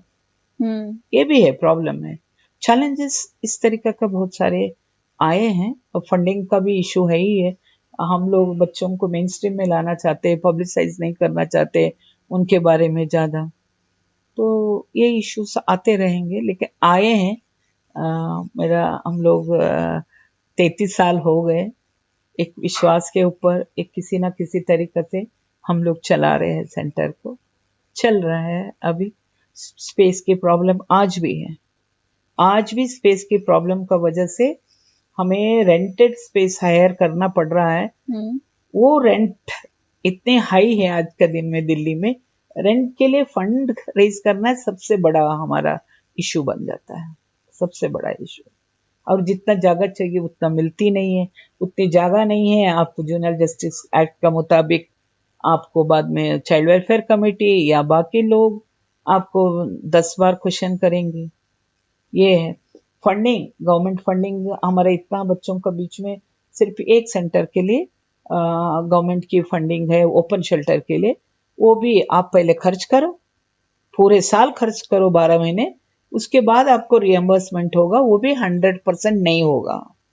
और मैम वो भी मंथली नहीं, ईयरली रियम्बर्समेंट। हाँ, अभी तक ये होते आया है, अभी 22-23 का आज तक नहीं आया है, जून 2 है आज, 14 महीने हो गए। तो मैम इतने फंड्स फिर आपके पास कहाँ से आते हैं? हाँ, मेरे पास फंड नहीं है, तो मुझे तो लोन देने वाला कोई होगा तो उसी को पूछूंगी ना, वो अभी पूछने लग गया कब तक दोगे वापस। और मैम लोन लेने में भी तो ये सोशल स्टिग्मा बीच में आता होगा, हर कोई तो लोन भी नहीं देता होगा। नहीं, ये तो हम लोग पर्सनल तौर पर ले रहे हैं, किसी ना किसी से इकट्ठा करके किसी ना किसी तरीके से मैनेज कर रहे हैं, बट हमारे पास कोई ऐसा कॉर्पस नहीं है, हमने खाली उधर से निकाला दिया आया तो उसमें डाला, ये नहीं है। फंडिंग क्रंच हमेशा है, तो वो होएगी जब तक कोई ऐसे लोग आगे आके मदद नहीं करेंगे, तो ये होते रहेगा। लेकिन मेरी एक ही कोशिश है अभी, बच्चों के लिए अपना कोई घर हो, क्योंकि किराए का घर है। बच्चों की शादी भी हम लोग करवाते हैं, जिसके से लड़का हो या लड़की हो, जो भी बोलेगा मैंने अपने लिए पार्टनर ढूंढा है, आप लोग बातचीत करिए, इन लॉज के साथ जाके बात करके हम लोग शादी भी कर रहे हैं। तो शादी का टाइम में भी यही है, लड़की की शादी होती है तो पहले बोल देते हैं हम लड़का वालों को, देखिए शादी अच्छी से करके देंगे, जहाँ चाहिए उधर मंदिर है, मस्जिद है या गुरुद्वारा है, कहीं भी करके देंगे, बट डाउरी नहीं देंगे। मतलब यहाँ पे भी शादी के लिए डाउरी के केसेस आते हैं? आते हैं, बट हम लोग ने कहीं अभी तक की जो शादियों में डाउरी नहीं दिया है। बट वो लड़की को अपना मायका चाहिए, कहाँ दूं मैं जिस तो सेंटर में बच्चों को बीच में बुलाना पड़ेगा ना, लेकिन तब उसके इन लॉज को पता चलेगा, अच्छा जीबी रोड सेंटर में है, अच्छा उस सेंटर में है मेरी बहू, तो ये थोड़ा सा दिक्कत की बात है। तब हम लोग अभी प्लानिंग ये है एक ऐसा सेंटर हम लोगों को हो, हमारे बच्चे भी उधर रहे, जो शादी के बाद जो किसी का घर नहीं है जाने के लिए, आके 2 दिन स्पेंड कर पाए बाकी बच्चों के साथ भी।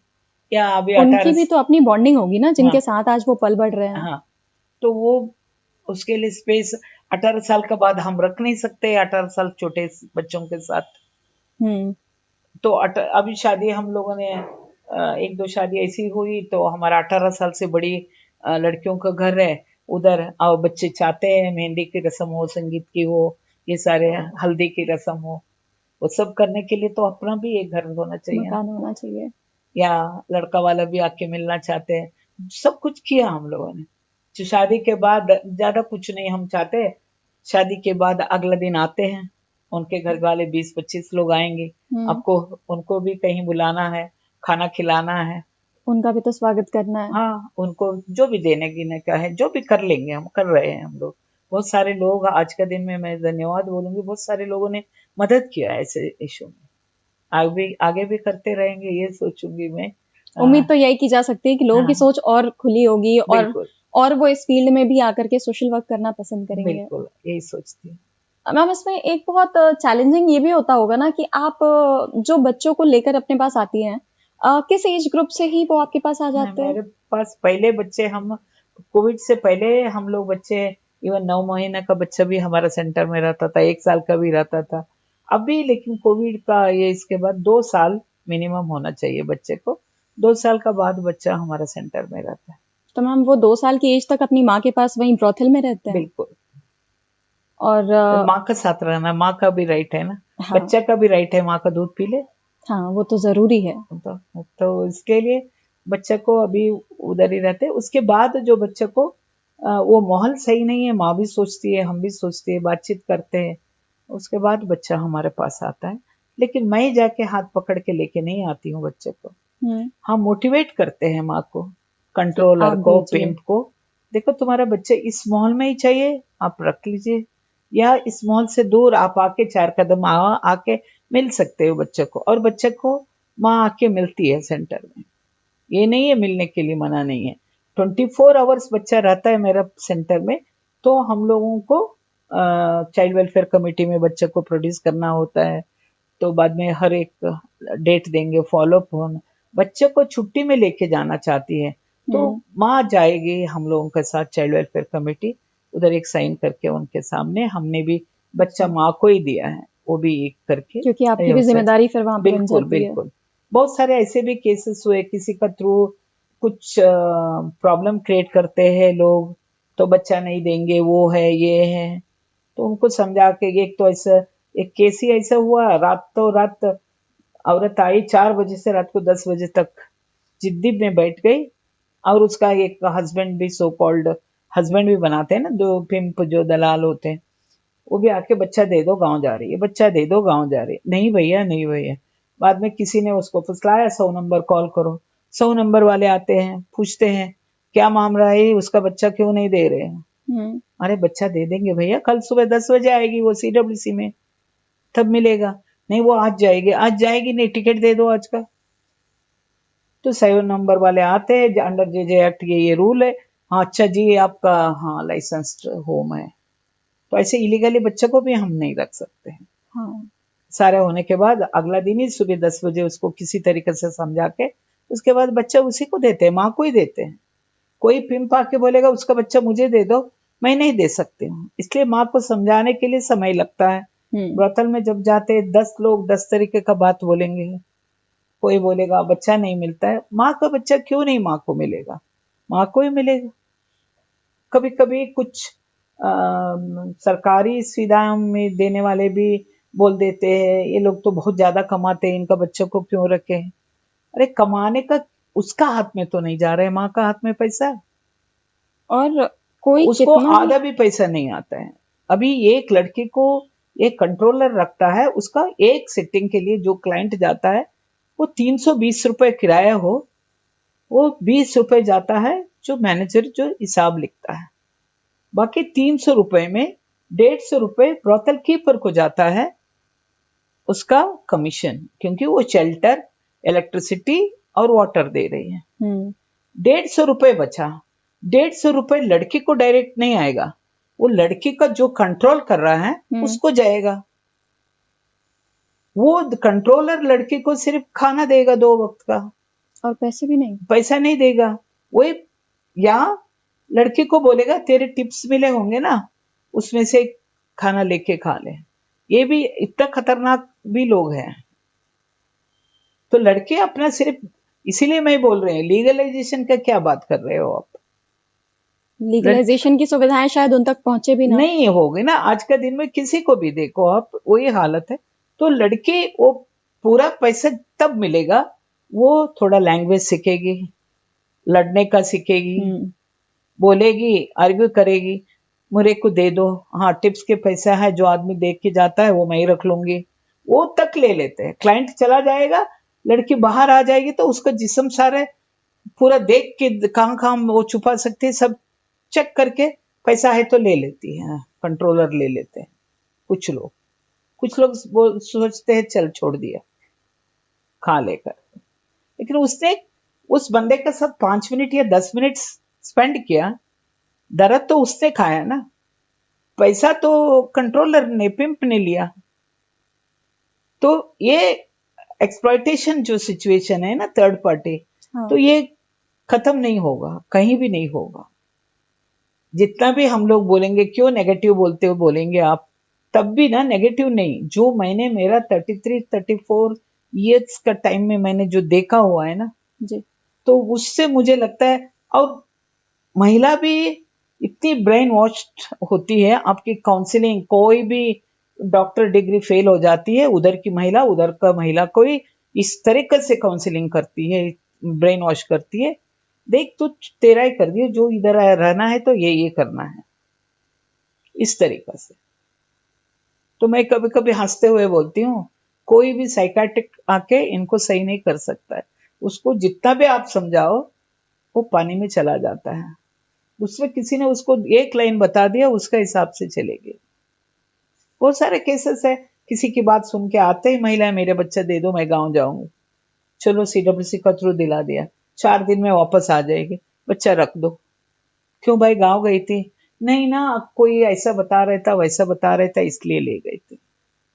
तो आपका जो हमारा आउटरीच वर्कर्स डेली जाएंगे, बातचीत करेंगे, मोटिवेट करेंगे, तब भी कितना भी ये है ना, बहुत आसान नहीं है। Every second is challenging in the work place. Ma'am, आप अपने SMS सेंटर में सुविधाएं क्या देती हैं इन बच्चों को? बच्चों को रहने का, खाना पीना, ऐसे बोले जाएंगे तो shelter, nutrition, education, recreation, for overall development, all the things which we are provide. जो मेरा घर का बच्चा को मैं जो पर्सनली सुविधा दे सकती हूँ, मैं कहूंगी आज का दिन में उससे एक कदम आगे है। जो बच्चों को जो JJ एक्ट का नियम का अनुसार जो प्रोवाइड करना है ना, उसको देखूंगी तो मैं, मेरा बच्चे को मैंने शायद घर में एक वक्त दूध का बंदोबस्त किया होगा, या पनीर मैंने 15 दिन में एक बार खिलाया होगा। तो इधर तो मुझे मेनू बना के उस हिसाब से देना ही होता है। मेरे बच्चों को 5 बार देते हूँ मैं। तो सुबह ब्रेकफास्ट हो गया, 10:30 बजे स्नैक्स हो गया, 1 बजे खाना हो गया, 4:30 बजे स्नैक्स और उसके साथ और कुछ, 7 बजे और कुछ स्मॉल बाइट ऑफ चॉकलेट्स या बिस्किट्स, 8:30 डिनर। इस तरीके से फुल मील देना है आपको। बच्चा को भी भूखा रहेगा, माँ आएगी मिलने, बोलेगा मुझे भूख लग रहा है, तो माँ चिल्लाएगी मेरा बच्चा भूखा क्यों है, खाना नहीं देते हो। लेकिन इसका हिसाब से, JJ एक्ट का हिसाब से आपको 100 ग्राम देना है, लेकिन मेरा बच्चा 200 ग्राम खाता है तो मुझे देना ही पड़ेगा ना। बोलेंगे नहीं इसे नहीं है, न्यूट्रिशन आपको लिमिट में देना है, वो करना है, वो नहीं कर सकती हूँ मैं। बच्चा की खुराक 4 रोटी की है तो मुझे 4 रोटी देनी ही होगी। 1 रोटी आपके नियम का अनुसार दूंगे तो कल मुझे ही वो लोग झाड़ लगाएंगे। तो मैम, कभी ऐसा हुआ कि फंड्स की कमी की वजह से आप बच्चों की जरूरतें पूरी ना कर पाई हो? हाँ, पहले हुआ है। तब ऑप्शन रखते, बच्चा बोलेगा मुझे घूमने के लिए जाना है। जब हम बोलते हैं चाइल्ड डिसीजन, चाइल्ड राइट्स की बात करेंगे, घूमने कब लेके जाएंगे, मैं बोलूंगी मेरे पास इतना पैसा है, मैं आप लोगों को खाना दूं या घूमने के लिए लेके जाऊं, आप लोग बताइए मुझे। मेरे बच्चे इतने अच्छे हैं, बच्चे खुद बोलेंगे नहीं घूमने और कभी जाएंगे मैडम, अभी हम लोग खाना खा लेंगे। ये है। तो मैम इन बच्चों को पता है कि उनकी माँ कहाँ है, क्या कर रही है? नहीं, सब बच्चों को पता नहीं है। ये भी सब काफी स्ट्रगल होता होगा ना कि उन्हें कैसे और कब बताया जाए। हम नहीं बताते हैं। नहीं बताते हैं। हम बताने का जब स्टेज आएगा तभी, नहीं तो मैं कभी नहीं बच्चों को पूछती हूँ तुम्हारी माँ क्या करती है। और कोई भी मेरा इधर वॉलंटियर काम करने आएगा या कोई इंटर्न आएगा, पहले मेरा कुछ गाइडलाइंस है, उस गाइडलाइंस का मुताबिक पर्सनल क्वेश्चन बच्चों को नहीं पूछा जाएगा। माँ के बारे में नहीं या बाप के बारे में भी नहीं पूछेंगे। बच्चा जब बोलना शुरू करेगा, इवन काउंसलर की मर्जी है, जैसे पूछती है काउंसलर को बोले ना बोले बच्चे को मर्जी है। मैं बच्चे को कोई ट्यूटिंग नहीं करती हूँ, यही बोलना है वही नहीं ना। काउंसलर आते हैं, मेंटल हेल्थ एजुकेशन देते हैं हम लोग, हमारे काउंसलर रेगुलर काउंसलर है, बच्चों से बात करते हैं क्योंकि वो भी एक नीड है। जे एक्ट का मुताबिक काउंसलर होना चाहिए, तो मेंटल हेल्थ के लिए है। बच्चे बात करते हैं उनसे। जब बच्चे को मालूम होता है बच्चे की माँ का बैकग्राउंड कभी, तो बच्चों में बहुत समय ये देखा गया है एक गुस्सा आ जाता है, क्योंकि बच्चे ने भी वही सीखा है ना इस समाज में, सिग्मा। हाँ। इसको अपनाते नहीं है तो बच्चा भी गुस्सा हो जाता है। बच्चों को समझाने में हमें समय लगता है, और बच्चों को हम ये भी समझाते हैं देखो तुम्हारी मम्मी पढ़ी लिखी नहीं थी, उनको किसी ने धोखा दिया या फुसलाया, नौकरी के बहाने लाए, लेकिन आप पढ़ लिखोगे तो कल का दिन क्या सही क्या गलत समझ सकते हो। या लड़की होगी तो लड़की को भी ये बोलते हैं, किसी ने बोल दिया 16 साल की उम्र में शादी करेंगे, चलो घर से निकल आए, तो आप आज के टाइम में जाओगे तो कहाँ जाओगे, आपको तो मालूम होना चाहिए। तब स्टार्ट होता है हमारा बातचीत करने का। या अदरवाइज जो उन लोगों को कोई इनडायरेक्ट वे में शुरुआत में हम लोग अलग अलग स्ट्रेटेजी बनाते हैं, हम लोग अलग अलग केस के लिए, अलग अलग बच्चों के लिए अलग अलग तरीके से समझाने का तरीका होता है। 10वीं में रहने वाली बच्ची को जब पता चलता है माँ इस तरीके से, बच्ची एक हफ्ता खाना सही से नहीं खाए, उसको काउंसलिंग करके उसको सही करने के लिए आज के दिन में वही बच्ची माँ को उस कोटे से, ब्रोतल से निकाल के दूर रख के देख रेख कर रही है। एक अच्छी लाइफ दे रहे हैं अपने माँ बाप। बिल्कुल। तो मैम जैसे आप बताएं कि वो महिलाएं आपको अक्का कहती हैं, इन बच्चों के साथ आपका कैसा बॉन्ड है? बच्चे सारे मुझे बड़ी मैडम बोलते हैं।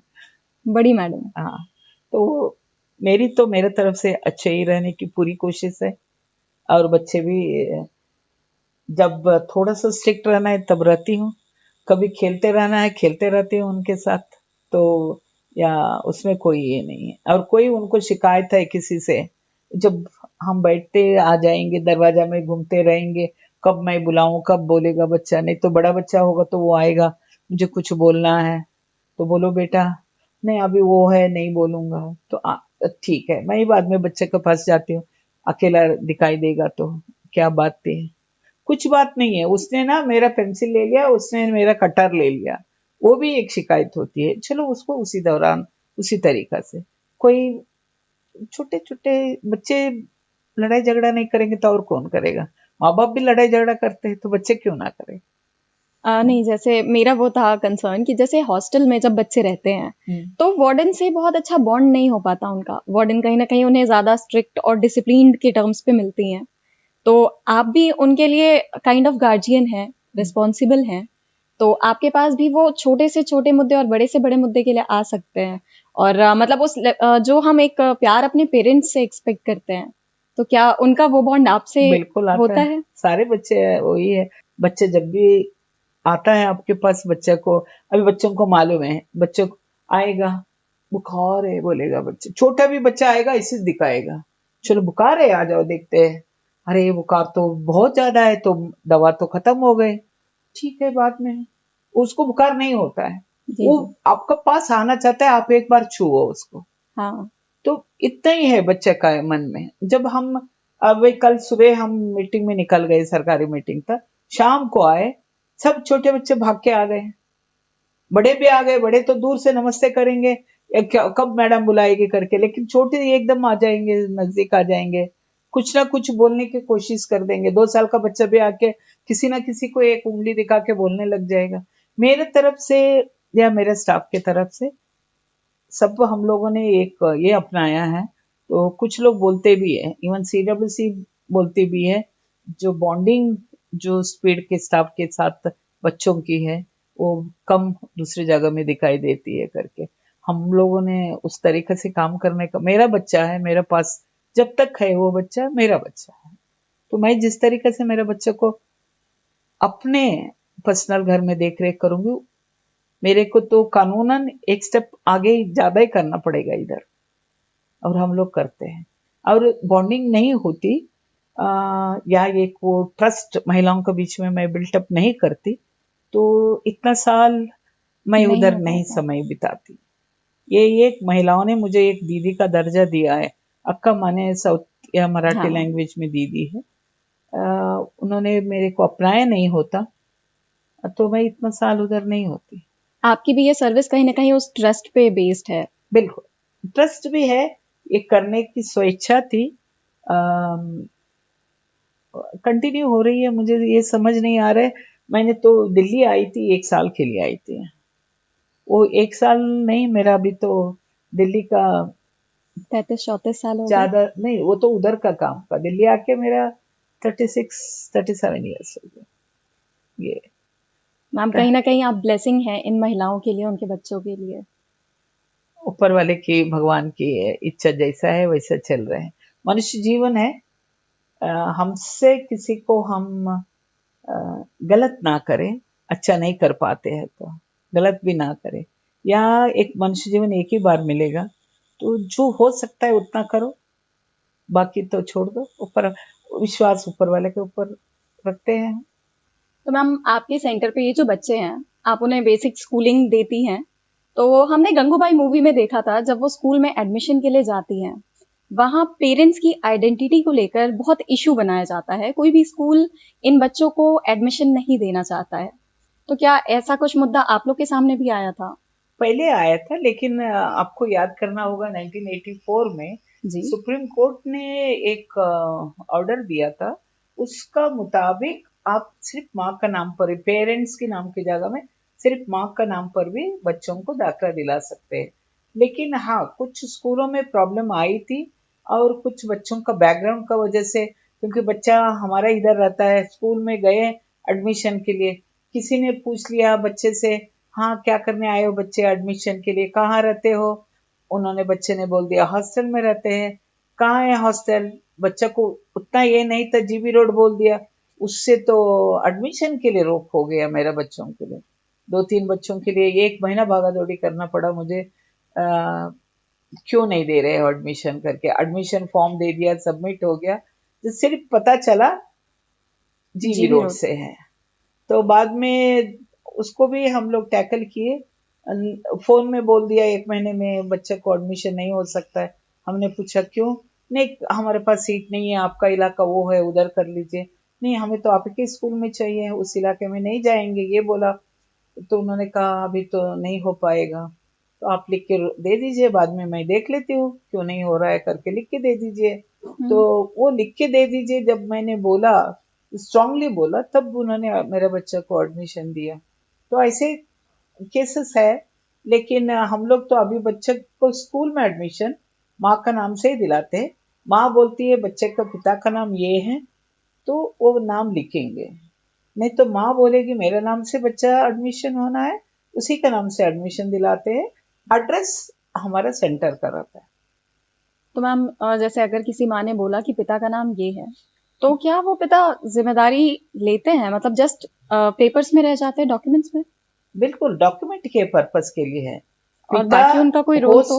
हो सकता है वो पिता नहीं, पिम हो हाँ। सकता है वो पिता जो गांव में शादी हुई थी तो गांव का पिता है, हम्म। उसने छोड़ दिया है, वो भी हो सकता है, या वो जिंदा ही ना हो।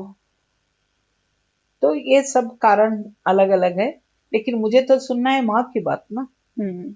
मैं तो माँ की बात के ऊपर बच्चे को एडमिशन देती हूँ। तो मैम कहीं स्कूल वगैरह में बच्चे एक एज के बाद शैतानियां करते हैं, चीजें थोड़ी होती हैं, तो ऐसा भी हुआ है क्या कि उनकी कंप्लेंट्स आई हो आपके पास?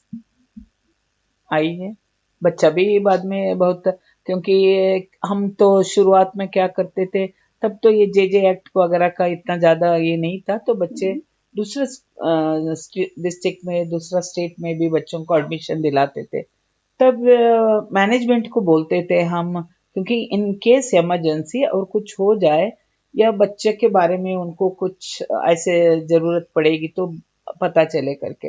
लेकिन थ्रू मैनेजमेंट टीचर्स को मालूम पड़ गया, तो बच्चे ने कुछ गलती कर दी, तो बच्चे को लड़का था, उसको बोल दिया तो क्या दलाल बनना चाहता है। तो बच्चा को वो वर्ड का मीनिंग पता चलते ही बच्चा बाद में बोलने लग गया मुझे इधर रहना नहीं है। तो बाद में उधर भी स्टाफ को थोड़ा सा ये करना पड़ा। और जब वहां लड़की रही, उधर भी ये हो गया, लड़कियों ने जो गलती किया तो क्या माँ का जैसा धंधा करेगी। सो ये सारे तो हम लोग सुन चुके हैं, उसको टैकल कर चुके हैं ऐसे मुद्दों को हम लोग। लेकिन अभी ऐसे मुद्दे आते नहीं हैं। आने से भी उसको अलग तरीके से हम लोग डील करते हैं। उठाएंगे, डील करेंगे। ये है। तो मैम मतलब स्कूल में कहीं ना कहीं उनकी आइडेंटिटी ऐसे रिवील हो जाती है हम लोग बच्चों तो की? नहीं, बच्चे, हमारे बच्चे जो ज्यादा तरीके से हमारे सेंटर में रहते हैं, तो बच्चे का जो आइडेंटिटी है एनजीओ है अभी। अच्छा। एनजीओ के बच्चे बुलाए जाते हैं या हॉस्टल के बच्चे बोला जाते हैं। तो उनकी माँ का नाम से या कुछ ये नहीं, ज्यादा नहीं ये करते। और हम लोग प्रिंसिपल को जरूर बोलते, जो भी बच्चे के बारे में बताना है हमें फोन करे। जो पीटीएम होती है तो हमारे ही रिप्रेजेंटेटिव्स हमारे सेंटर से कोई ना कोई जाता है, जो उनकी जो भी शिकायत है दूर करना है, या उनका जो भी रिकॉर्ड उनको सबमिट करना है डॉक्यूमेंट्स बच्चों की, वो हम ही लोग करते हैं इसको। तो मैम जैसे एक बच्चा जब बड़ा होता है उसकी अपब्रिंगिंग बहुत मायने रखती है, और पेरेंट्स बेसिकली वो सोर्स होते हैं उनका। तो आपके यहाँ भी जब बच्चे पलते हैं, बड़े होते हैं, तो कभी ऐसा रहा है कि उनकी माताओं की शिकायत रही हो कि आपने मेरे बच्चे की अपब्रिंगिंग में ये कमी रखी है, इसे ये संस्कार नहीं मिले हैं, ऐसा कुछ? अभी तक तो ऐसे नहीं आया, लेकिन हर एक माँ तो बोलते हैं या खुद बच्चे बोलते हैं, आपके वजह से हमारा बच्चा पढ़ लिख कर कुछ बन गया करके। और अभी एक बच्चा ने, एक ने, दो तीन बच्चों ने 12th पास की, उसमें एक बच्चा ऐसी मुसीबत में था, वो चाइल्ड लेबर में जा रहा था, तो उसको हम लोगों ने किसी तरीका से होम में रखा था। उसके बाद हमारा होम से दूसरे जगह में शिफ्ट किया। उसका अभी 12th हो गया, अच्छा खासा मार्क्स से पास हो गया बच्चा। उसका पहला ये था, आपका वजह से आज मैं पास हो गया हूँ, मैं यहाँ तक 12th कर पाया। ये बच्चे का व्यू है। बच्चे का दुर्भाग्य ये है, माँ नहीं है, पिता भी कुछ प्रॉब्लमेटिक इसमें सिचुएशन में है। तो ये बच्चे सिबलिंग्स को हम ही लोगों ने देख रेख करके उनको होम में रखा था, और उसके बाद दूसरा होम में भी रखा। ये हो जाता है जो माँ लोग भी अभी तक, अभी मेरी रिसेंटली एक बच्चे का जनरल नर्सिंग का कोर्स कंप्लीट हुआ। अभी तो उसका 1 महीने की फर्स्ट सैलरी में वो काम मिल गया किसी प्राइवेट स्कूल में।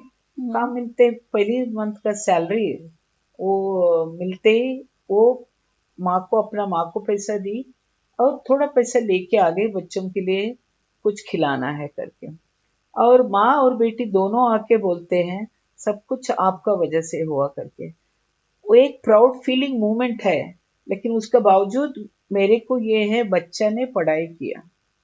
ये आपका बल्कि हाँ, काम करने का मोटिवेशन होता होगा कि हाँ, हाँ, और इन बच्चों के लिए आप हाँ। देखभाल करें। और मैं कतई किसी भी बच्चे को मैं ये नहीं कहती हूँ, आप ये प्रश्न पूछने से पहले मैं बोल दूं, हर एक बच्चे को मैं यही बताती हूँ, आप लोग लाइफ में कहीं भी रहो, काम करो, कुछ भी करो, लेकिन एक फैमिली या एक बच्चे को लाइफ में एडॉप्ट करो। सपोर्ट करो। मैं कभी नहीं बोलती हूँ आप लोग संस्था को दो, ना, वो मेरा यही नहीं, एजेंडा ही नहीं है। कहीं भी दो, आपको देने का मन होना चाहिए, कहीं भी दो, किसी का भी देख रेख करो। ये मैम जैसे आपने इन रूट्स को देखा है, प्रोस्टिट्यूशन का जो ये एक एरिया है, रेड लाइट एरिया जिसे कहा जाता है, लोग इसे बहुत सिंबॉलिक कह लीजिए या लिटरल, दोनों टर्म्स में डर्टी कहते हैं। तो मतलब सच्चाई है कि वहां पे गंदगी भी रहती है और काफी सिंबॉलिक मीनिंग है इसका कि उनके काम को गंदगी कहा जाता है। इसके बारे में आप क्या कहेंगे मैम? देखिए, मैं कहीं भी जाऊं, आपकी नजर, आपकी सोच गंदा है तो उसको मैं गंदगी ही बोल दूंगी, है ना। मेरा दृष्टिकोण कैसा है, मैं किस चीज को क्या नजरिए से देखती हूँ, मुझे पता है। मैं आप जीबी रोड में जब भी चलोगे तो आपके आगे पीछे चलने वाले अलग अलग शब्दों से जाते रहेंगे। कोई बोलेगा क्या मजा आया, कोई बोलेगा अरे हम लोग कहाँ गंदगी में आए हैं, कोई और कुछ डिस्क्राइब करते जाएगा। तो आपके कान तो खुले हैं, आप अपना व्यूज नहीं दे रहे हैं उस बंदे को, but you are listening everything. और आज का दिन में, हाँ, प्रोस्टिट्यूशन जो वेश्यावृत्ति में जो महिला हुई है उसको एक गलत नाम से पुकारा जाता है, वो गंदगी बोला जाता है, और उनका बच्चों को लोग कहते हैं गंदे नाले के कीड़े हैं बोलते हैं। ये सारे जो लोगों ने, हमारे समाज के कुछ लोगों ने बनाए हुआ है। और हर एक कमरा, जीबी रोड में जाओगे आप, हर एक कमरा में उनकी ड्यूटी है, जो उधर महिलाएं रहती है कुछ, और या उधर काम करने वाला, उनकी ड्यूटी है, हर रोज कमरा पानी डाल के धोया जाता है। अच्छा, वो खुद से करती हैं? हाँ, वो लोग हर रोज धोया जाता है, अगरबत्ती जलाते हैं, तो अगरबत्ती भी एक सिंबॉलिक है। उसके बाद अपना काम शुरू होता है उनका। लेकिन वो सीढ़ियां ऐसी हैं, तो कोई भी आ रहा है जा रहा है, कोई चीज जो नमकीन बेचने वाला जा रहा है, मिठाई या खाना बेचने वाला, कोई कपड़ा, पुराना कपड़ा बेचने वाला जा रहा है, कोई नए कपड़े बेचने वाला जा रहा है, पान खा रहे हैं, थूक रहे हैं। आप रेलवे स्टेशन में जाओ, एयरपोर्ट में जाओ, पान खा के थूका हुआ मिलेगा आपको, वो भी गंदगी है, लेकिन उसको हम लोग नहीं बोलते हैं। आप सरकारी अस्पताल में, सरकारी ऑफिस में कहीं भी जाइए, स्टेट केस से जाइए, कोने कोने में आपको पान खा के थूका हुआ मिलेगा, उसको हम लोग नहीं बोलेंगे गंदगी ना। लेकिन इधर सीढ़ी में किसी ने थूका हुआ, लेकिन वो महिला ने नहीं थूका है, महिला क्योंकि अपना घर को गंदा नहीं रखेगी उधर, लेकिन आने जाने वाला ने थूका है, उसको हम गंदगी बोलेंगे। तो इसीलिए मैं कह रही हूँ, कहीं भी जाऊं मैं, मेरी देखने की नजरिए कैसी है उसके ऊपर डिपेंड है। मैं नहीं कहूंगी रेड लाइट एरिया गंदा एरिया, नहीं कहूंगी, वो भी हमारा समाज के हिस्सा है, वो महिलाएं भी या उधर रहने वाले सब लोग हमारे समाज का हिस्सा है। तो समाज में बाकी जगहों में आपको गंदगी दिखेगी तो इधर भी दिखेगी, उधर नहीं दिखती है तो इधर भी नहीं दिखेगी। हम जैसा अभी आपने बताया कि वो अपने कमरे को धोती हैं, तो क्या सबका अपना अपना कमरा होता है वहां पे? नहीं, सिर्फ काम के लिए, अपना जो सेक्सुअल एक्टिविटी के लिए अलग अलग कमरे होते हैं। नहीं तो जो बैठक है, जो कोई भी क्लाइंट जाएगा या औरतों को बैठने के लिए बैठक टाइप है, उधर ही बैठेंगे, उधर ही जो लड़की का जो कुछ कमरों में नंबर वाइज बैठते हैं वो लोग, जो नंबर वाइज ही क्लाइंट आएगा, नंबर वाइज ही जाना होगा। या पुराना कोई क्लाइंट है, वो आके आप बोल देगा ये रूपा है, ये शशि है, इसके साथ ही जाऊंगा, तो उसका साथ, नहीं तो हर एक नंबर का वाइज जाएगा, नया जो भी बंदा आएगा वो सेक्सुअल एक्टिविटी के लिए अंदर जाएगा। जो इन लोग, वो अलग कमरे हैं, बंद कमरे होते हैं वो, या तहखाने हैं कुछ कमरों में, वो तहखाने में अपना सामान वगैरह ये लोग रखते हैं। और जो कंटिन्यूस कोई बोलेगा मुझे, मैं इसी कमरे में धंधा भी करूंगी, मेरे सामान भी रखूंगी, मेरे से जो पुरानी महिला कोई होगी तो मैं इसके लिए एक्स्ट्रा 2000 दे दूंगी महीना। अच्छा, ऐसा है? ऐसे कुछ ही कमरे में है, हर एक कमरे में नहीं। नहीं तो उन लोगों को सोने के लिए सब आपका काम धंधा, जो नाइट क्लाइंट रुकेगा तो वो लोग अंदर जो कैबिन है उसमें जाके अपना रहेंगे, क्लाइंट भी रहेगा, लड़के भी रहेंगे उधर। नहीं तो बाकी लड़कियां सारे जो उनका सोने की जो जगह है, जो खुला जगह है, वरांडा टाइप का। वरांडा टाइप, उधर सोएंगे वो लोग। तो मैम जैसे मतलब उनकी जो बिलोंगिंग्स होती हैं। वो रखने के लिए जगह अलग है, अच्छा।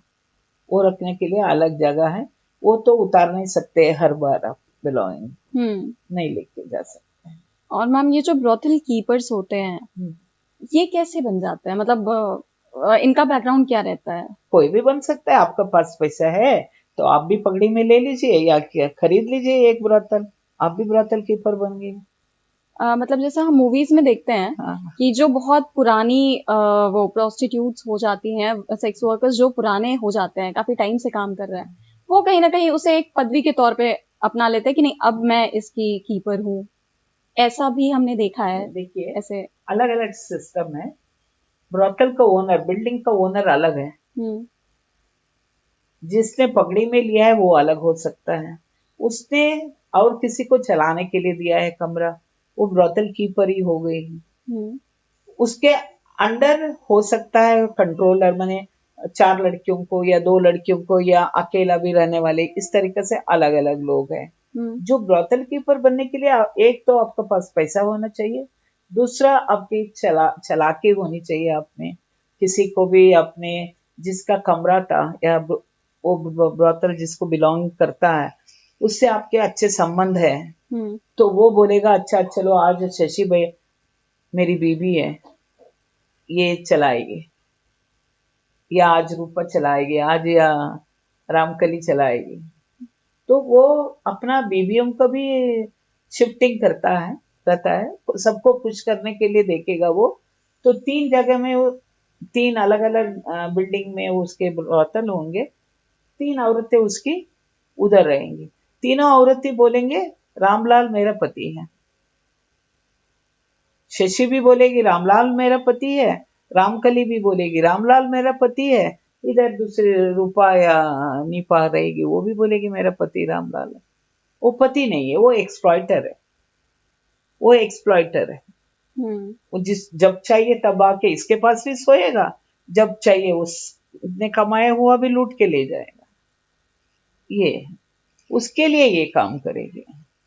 बहुत कम ब्रोथल कीपर्स है अपना पैसा लगा के किसी ने खरीदा है उस ब्रोथल को, या उसको पगड़ी में लिया है, या उसको किराए में लिया है। वो लोग किराया 1 लाख महीना है तो 1 लाख जो कमाएंगे उस ब्रोथल से वो उसको देंगे, बचा हुआ जो ब्रोथल कीपर है उसका है। ये तो मैम जैसे ये जो ब्रोथल कीपर्स होते हैं, उनका एटीट्यूड, उनका बिहेवियर कैसा होता है इन वर्कर्स के साथ?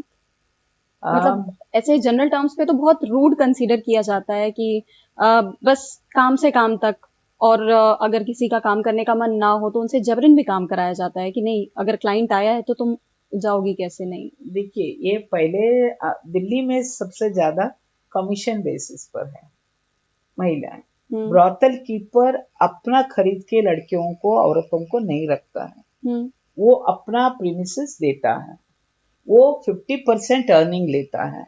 मतलब रेंट हो गया एक तरह हाँ, से। वो ले लिया उन्होंने। बाकी आप क्या कर रहे हो, आपको जो कंट्रोल कर रहा है पिम्प, हाँ। उसकी जिम्मेदारी है आपसे काम लेना या नहीं लेना, ये आप क्या है। लेकिन आपकी कमाई नहीं जा रही है ब्रोथल कीपर को, वो बोलेंगे हाँ भाई कितने दिन बैठे रहेगा, पैसे कहाँ है। वो पिम्प को बोलेगा, पिम्प आपको पकड़ के मारेगा, क्यों नहीं कर रही है काम करके। तो ये तरीका है। तो ब्रोथल कीपर का रोल इधर लिमिटेड होता है।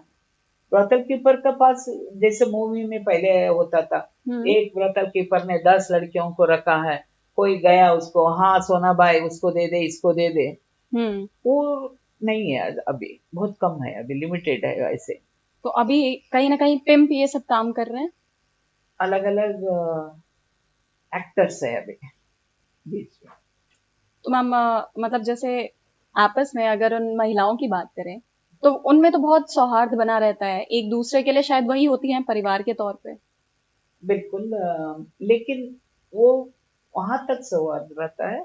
जो मैं और आप अच्छे से हैं तो हमारी लड़कियां भी उस हिसाब से बात करने के लिए हम लोग अलाउड करेंगे। तो नहीं तो क्या होता है, हमेशा आपकी 4 लड़कियां हैं, मेरी 3 लड़कियां हैं, तो मेरे नजर आपके ऊपर होती है, आपकी लड़कियों के ऊपर, कहीं भटका ना दे मेरी लड़कियों को।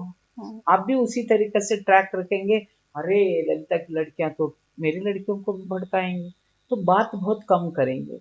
लेकिन मेरी और आपकी रिलेशनशिप अच्छी रहेगी तो मैं हेल्पफुल रहूंगी, आप भी हेल्पफुल रहेंगे उस तरीके से। नहीं तो बहुत समय काम कर रही है महिलाएं, उधर है कमरों में, वो बोलती है अपना आप को, मैं इंडिविजुअल हूँ, मैं अपना आप कमाती हूँ खाती हूँ, ऐसे में दोस्ती रखती है वो लोग दूसरे औरतों के साथ।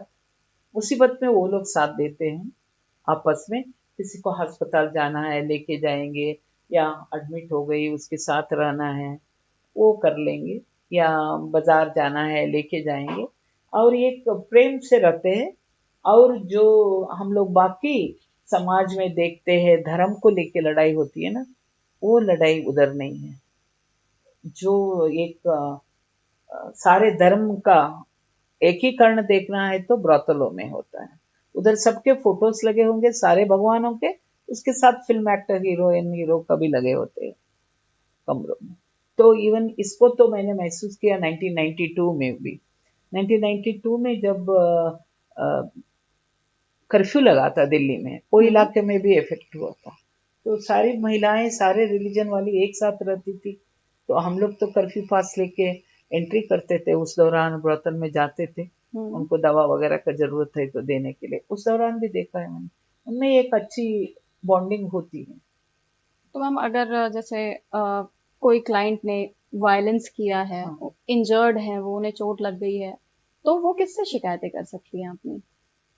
इंडिविजुअल लड़की है तो उसकी जो सपोर्टर है वो लेके जाएगी उसको, या पुलिस को।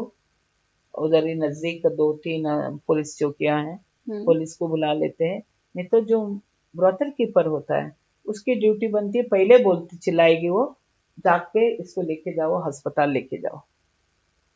उसके बाद जिसने किया है वायलेंस उसको पकड़ के लगा देंगे वो लोग। या क्लाइंट ने किया था और इनकेस लड़की ने छीना झपटी किया, उसके जेब में जो पैसे थे लूट मारा, या उसका चेन था घड़ी था ऐसा कुछ भी ले होता है? लिया, हाँ होता है, कुछ घरों में होता है, ऐसे भी होता है। तो वो डर डर के बोलेगा तो उसको लात मारेगी वो औरत, उसको, वो भी वायलेंट होएगी, तो वो उसका बाप निकल आएगा, वो ज्यादा वायलेंट होएगा, मारपीट तब हो जाएगा। मारपीट करके भी भाग जाते हैं। तब पुलिस को इनकेस लड़कियों ने बुलाया, औरतों ने, वो बोलेगा मेरे से इसने पैसा इतना चोरी किए, इतना मेरा पर्सी निकाल दिया, मेरा घड़ी मेरा चैन मेरे अंगूठे सब लूट लिया इन्होंने। तब क्या कॉम्प्रोमाइज होएगा?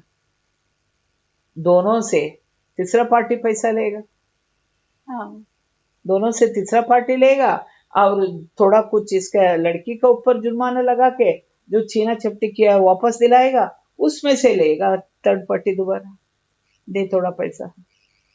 सो इसमें सब एक चीजें होती है ना, इसमें हर एक चीज में थर्ड पार्टी का बेनिफिट फायदा है। होता है हर मामले में। हाँ, और मैम जैसे जहां तक सवाल पुलिस का है, अब हम देखते हैं कि अभी लॉज आ गए हैं, अब रिकॉग्नाइज किया जा रहा है इस प्रोफेशन को, तो उसके बाद एटलीस्ट सुप्रीम कोर्ट का ये ऑर्डर रहा है कि आप इन्हें एज अ ह्यूमन ट्रीट करोगे। इनके अगेंस्ट अगर वायलेंस होता है, इनकी कोई कंप्लेंट होती है, तो एक नॉर्मल कंप्लेनेंट की तरह इन्हें भी ट्रीट करोगे और इनकी कंप्लेंट्स में काम करोगे।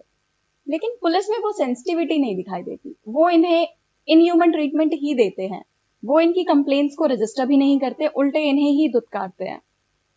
तो ये इनसेंसिटिविटी क्यों है मैम? मतलब आखिरकार हैं तो वो इंसान ही। पहले था ज्यादा इंसेंसिटिव, अभी मैं ये नहीं बोलूंगी, अभी तो हर मामले में तो पुलिस इंटरवीन करती है। और अभी काम भी करती है। हाँ? और काम भी करती है, ड्यूटी लगी रहती है उन लोगों का। इवन महिला पुलिस भी कर्मचारी भी उधर रहते हैं। अभी रिसेंटली एक मर्डर हुआ एक महिला का उधर, वो महिला भी 2 दिन का बाद उधर, लेकिन इसका क्या बैकग्राउंड रहा जिस आदमी ने शूट किया था या अभी तक पता नहीं चल रहा है, लेकिन 2 दलालों ने मिलके वो क्लाइंट को ले गए थे ऊपर फर्स्ट फ्लोर में, फर्स्ट नहीं सेकंड फ्लोर में ले गए थे। लेके गए उधर, जो भी आर्ग्यूमेंट हुआ महिला के साथ या जो भी लेने देने हुआ, उसने गोली मारी। गोली मारते ही जो लड़की को तो लग गई सिर में, और लड़का को जब मारा, जो दलाल को मारा, तो दलाल का कंधे से चला गया।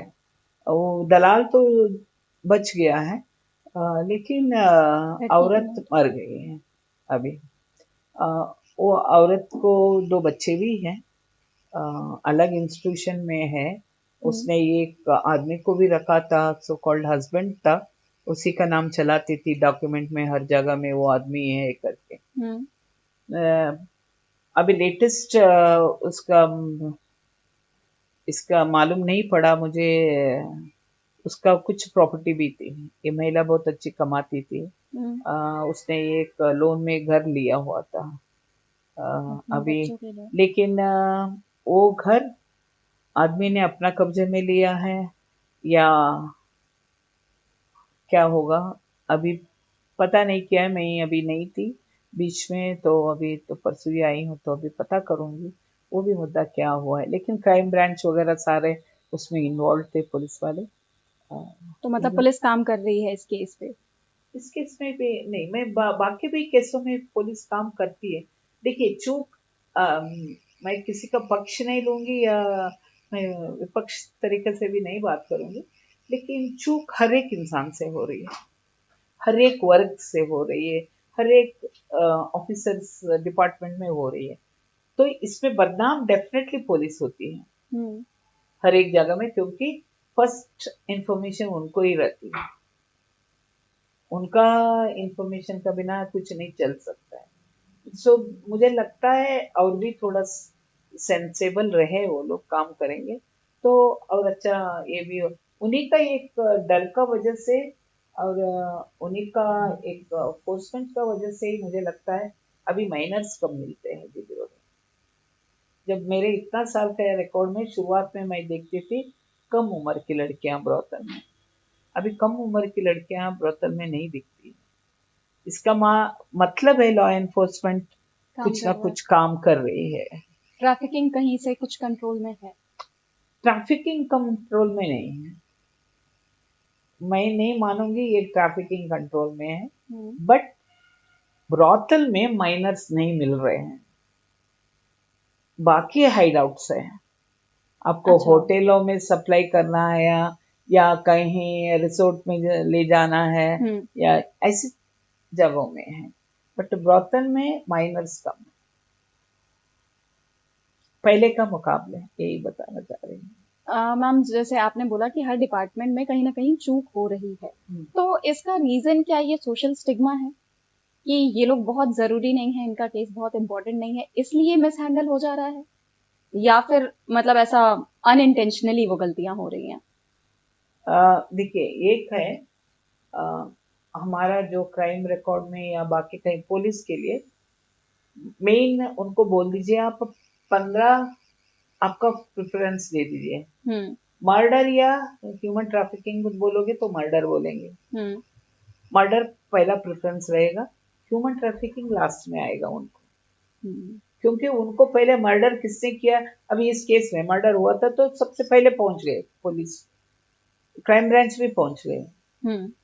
लेकिन वही एक लड़की खो गई, पहले जमाने में लड़की खो गई तो उसको हाँ भाग गई होगी करके हो जाता था, बट आजकल जो एंटी ह्यूमन ट्रैफिकिंग यूनिट भी बने हैं, लोकल पुलिस भी, बाकी जहाँ की लड़की थी उधर से निकल गई है तो उधर का भी एक फोर्स, ये सारे चीजों से थोड़ा कुछ सिस्टम में अवेयरनेस है, बदलाव है। मैं बोलूंगी इतना भी खराब नहीं है कोई भी सिस्टम जो पहले था।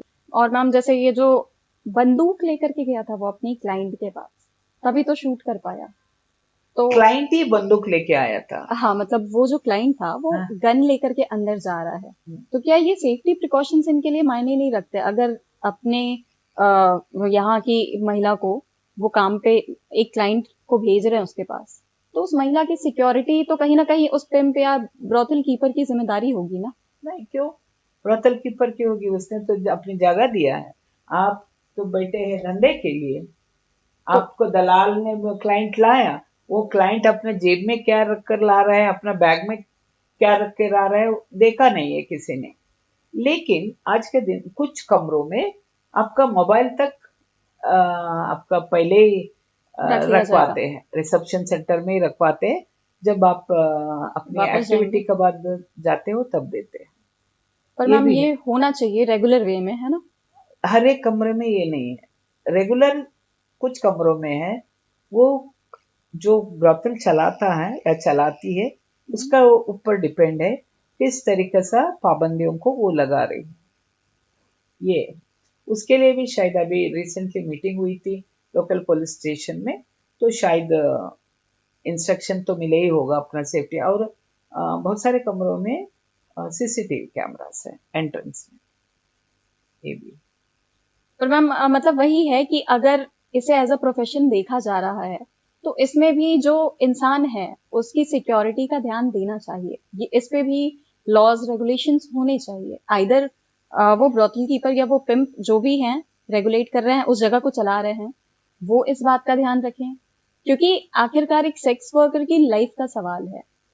नहीं, इसी मुद्दे पर आपको तो मालूम ही होगा, सुप्रीम कोर्ट का जो पुराना केस, कलकत्ता का केस, बुद्धदेव कर्मास्कर वर्सेस हाँ, वेस्ट वेस्ट बंगाल का बंगाल, है। तो वो भी सुप्रीम कोर्ट में पड़ा हुआ है आज के दिन में।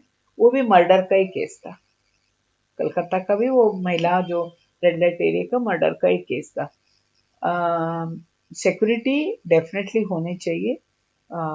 जो भी अपना वर्क प्लेस बोल रहा है तो उधर हाँ, होनी चाहिए, इसमें मैं मना नहीं करूंगी। लेकिन वो अवेयरनेस हर एक ब्रोथल कीपर को भी आनी चाहिए। जो अलग अलग ब्रोथल कीपर्स अपना हिसाब से वो लोग कर रहे हैं, कोई अपना रिसेप्शन सेंटर में हर एक का फोन रखवाता है या जो भी सामान लेके आया रखवाता है। लेकिन ये दलाल जो भी था, ये क्लाइंट गया था, दो थे वो लोग, हम्म, तो क्यों ऐसे किए हैं क्या मालूम नहीं। उसका शायद क्राइम ब्रांच ही पता कर रही है, क्योंकि मैं खुद ही, मैं अपना स्टाफ से चर्चा कर रहे थे, हो सकता है कोई पुरानी दुश्मनी हो इस औरत से, या हम्म, आदमी ने, जो सो कॉल्ड आदमी ने करवाए हो, या हो सकता है उसका जो मकान है, वो सुनने में आया था 15-16 लाख में उन्होंने मकान खरीदा था, एक बेडरूम फ्लैट लिया था, हम्म, उसका पीछे हो, उसको ये हाँ। खत्म कर दे तो मिल जाएगा। तो अलग अलग तरीके से अभी क्राइम ब्रांच कर रही है, तो वही फाइंड आउट करेगी। मैम जैसे इस फील्ड में आप इतने साल से काम कर रही हैं, आप 33-34 साल से इनके लिए काम कर रही हैं, तो कभी आपको दिक्कतें फेस करनी पड़ी, मतलब जैसे ब्रोथल कीपर्स ने या पिम्प ने आपके साथ ऐसे बैलेंस्ड काम करने की अनुमति ना दी हो, इंटरफेयर किया हो आपके कामों में, रोकने की कोशिश? नहीं, वो तो हुई है, शुरुआत में हुआ है। शुरुआत में तो इवन चक्कू में भी आए थे, चक्कू लेके आए थे कुछ लोग, और क्यों आए हो क्या, हर एक ब्रोथल में, क्योंकि हर एक ब्रोथल पर जीना चढ़ी हूँ उतरी हूँ, तो हम्म, किसी में अच्छी बातचीत शुरुआत में, उनको ये भी लगा शुरुआत में हम उनकी लड़कियों को भड़काने जा रहे हैं, ये भी लगता है। क्योंकि कोई भी गांव में नया व्यक्ति आया है तो हम लोगों की भी क्यूरियोसिटी होती है, हम्म, क्यों आया है एक पता करने के लिए। तो ये एक, मैं इसको तो गलत नहीं बोलूंगी, लेकिन शुरुआत में प्रॉब्लम हुई है। अभी भी दूसरी तरीके की प्रॉब्लम है, शुरुआत में भी प्रॉब्लम हुई है। पर्टिकुलर केस एक था, तो उनको लगा था उस पर्टिकुलर बंदे को, वो पिंप था, तो उसकी लड़कियों को हम भड़काएंगे, उनकी लड़कियां हमसे बात बच्चे कर रही थी, तो वो सोच के उसने चुराए भुगतने के लिए लेके आ गया था। तो वो ऊपर वाले का वजह से बच गए हम। तो ये बात बहुत समय के बाद हमें पता चलती है। उसने ही मुंह जबानी बोली, क्योंकि उसने और एक किसी लड़की के लिए कुछ गलत किया था, उसको खून की जरूरत थी, तो अस्पताल में हम लोग खून देने के लिए बंदोबस्त कर रहे थे, खून देने के लिए गए, तो उसको लगा ये तो कोऑपरेटिव है। कोऑपरेटिव नहीं, एक इंसानियत तौर पर ये हाँ, लोग ये कर रहे हैं, मैं कैसे इंसान को मारने जा रहा था। तो वो उसने वो रियलाइज किया, वही इतना ही काफी है। किसी ने किया किसी ने नहीं किया, ये तो मैम जैसे ये बहुत ही रिस्की हो गया, आपके लिए भी बहुत चैलेंजिंग रहा होगा। आपकी फैमिली को कभी ऐसा नहीं लगा कि आप जब इस फील्ड में आने का सोची, तो आपकी फैमिली का क्या रिएक्शन था मैम? सच बताऊं तो जो संस्था में मैं काम कर रही थी उन्होंने तो बिल्कुल मना किया था मुझे, आप ऐसे इलाके में नहीं जाओगे और आपको कुछ होगा तो हम जिम्मेदार नहीं हैं। हम्म। तो हमने पहला 6 महीना उनसे छुपा दिया था, ये बोलो मैं हम ऐसे इलाके में जा रहे हैं। घर वालों को भी स्लोली पता चल गया, बाद में पता चला मतलब बताया उनको ऐसे इलाके में, क्योंकि हम बात कर रहे थे तो बातों बातों में जीबी रोड तो उस वक्त श्रद्धानंद मार्ग बहुत कम बोला जाता था, जीबी रोड ही बोला जाता था। तो क्यों, और नेबर भी पूछने लग गए थे आपको किसी ने उधर देखा था, क्या करने गई थी, तो ये सारे तो कॉमन थे। तो अभी तक अभी भी आती है बातें, तो अभी ये बुढ़िया क्यों जा रही है इस उम्र में, ऐसे भी कोई बोल सकता है। सो फॉर मी अभी ये बोलते हैं ना, हर चीज सुन के निकाल दी। निकाल दिए हैं बात, ये तो मैम जैसे ये जो आपका सफर रहा है, आपने बताया कि आपने बच्चियों को भी देखा है ट्रैफिक होते हुए। यंगेस्ट एज क्या थी आपके केस की? मतलब आपने एक सबसे यंग बच्ची को देखा हो किस एज पे कि वो इस फील्ड में आई हो? नहीं। अभी भी हम लोग किसी का जो किसी से पूछते हैं वो बोलेंगे मैं तो 10 साल से धंधा करती थी, 10 साल की उम्र में, कोई 12 साल का।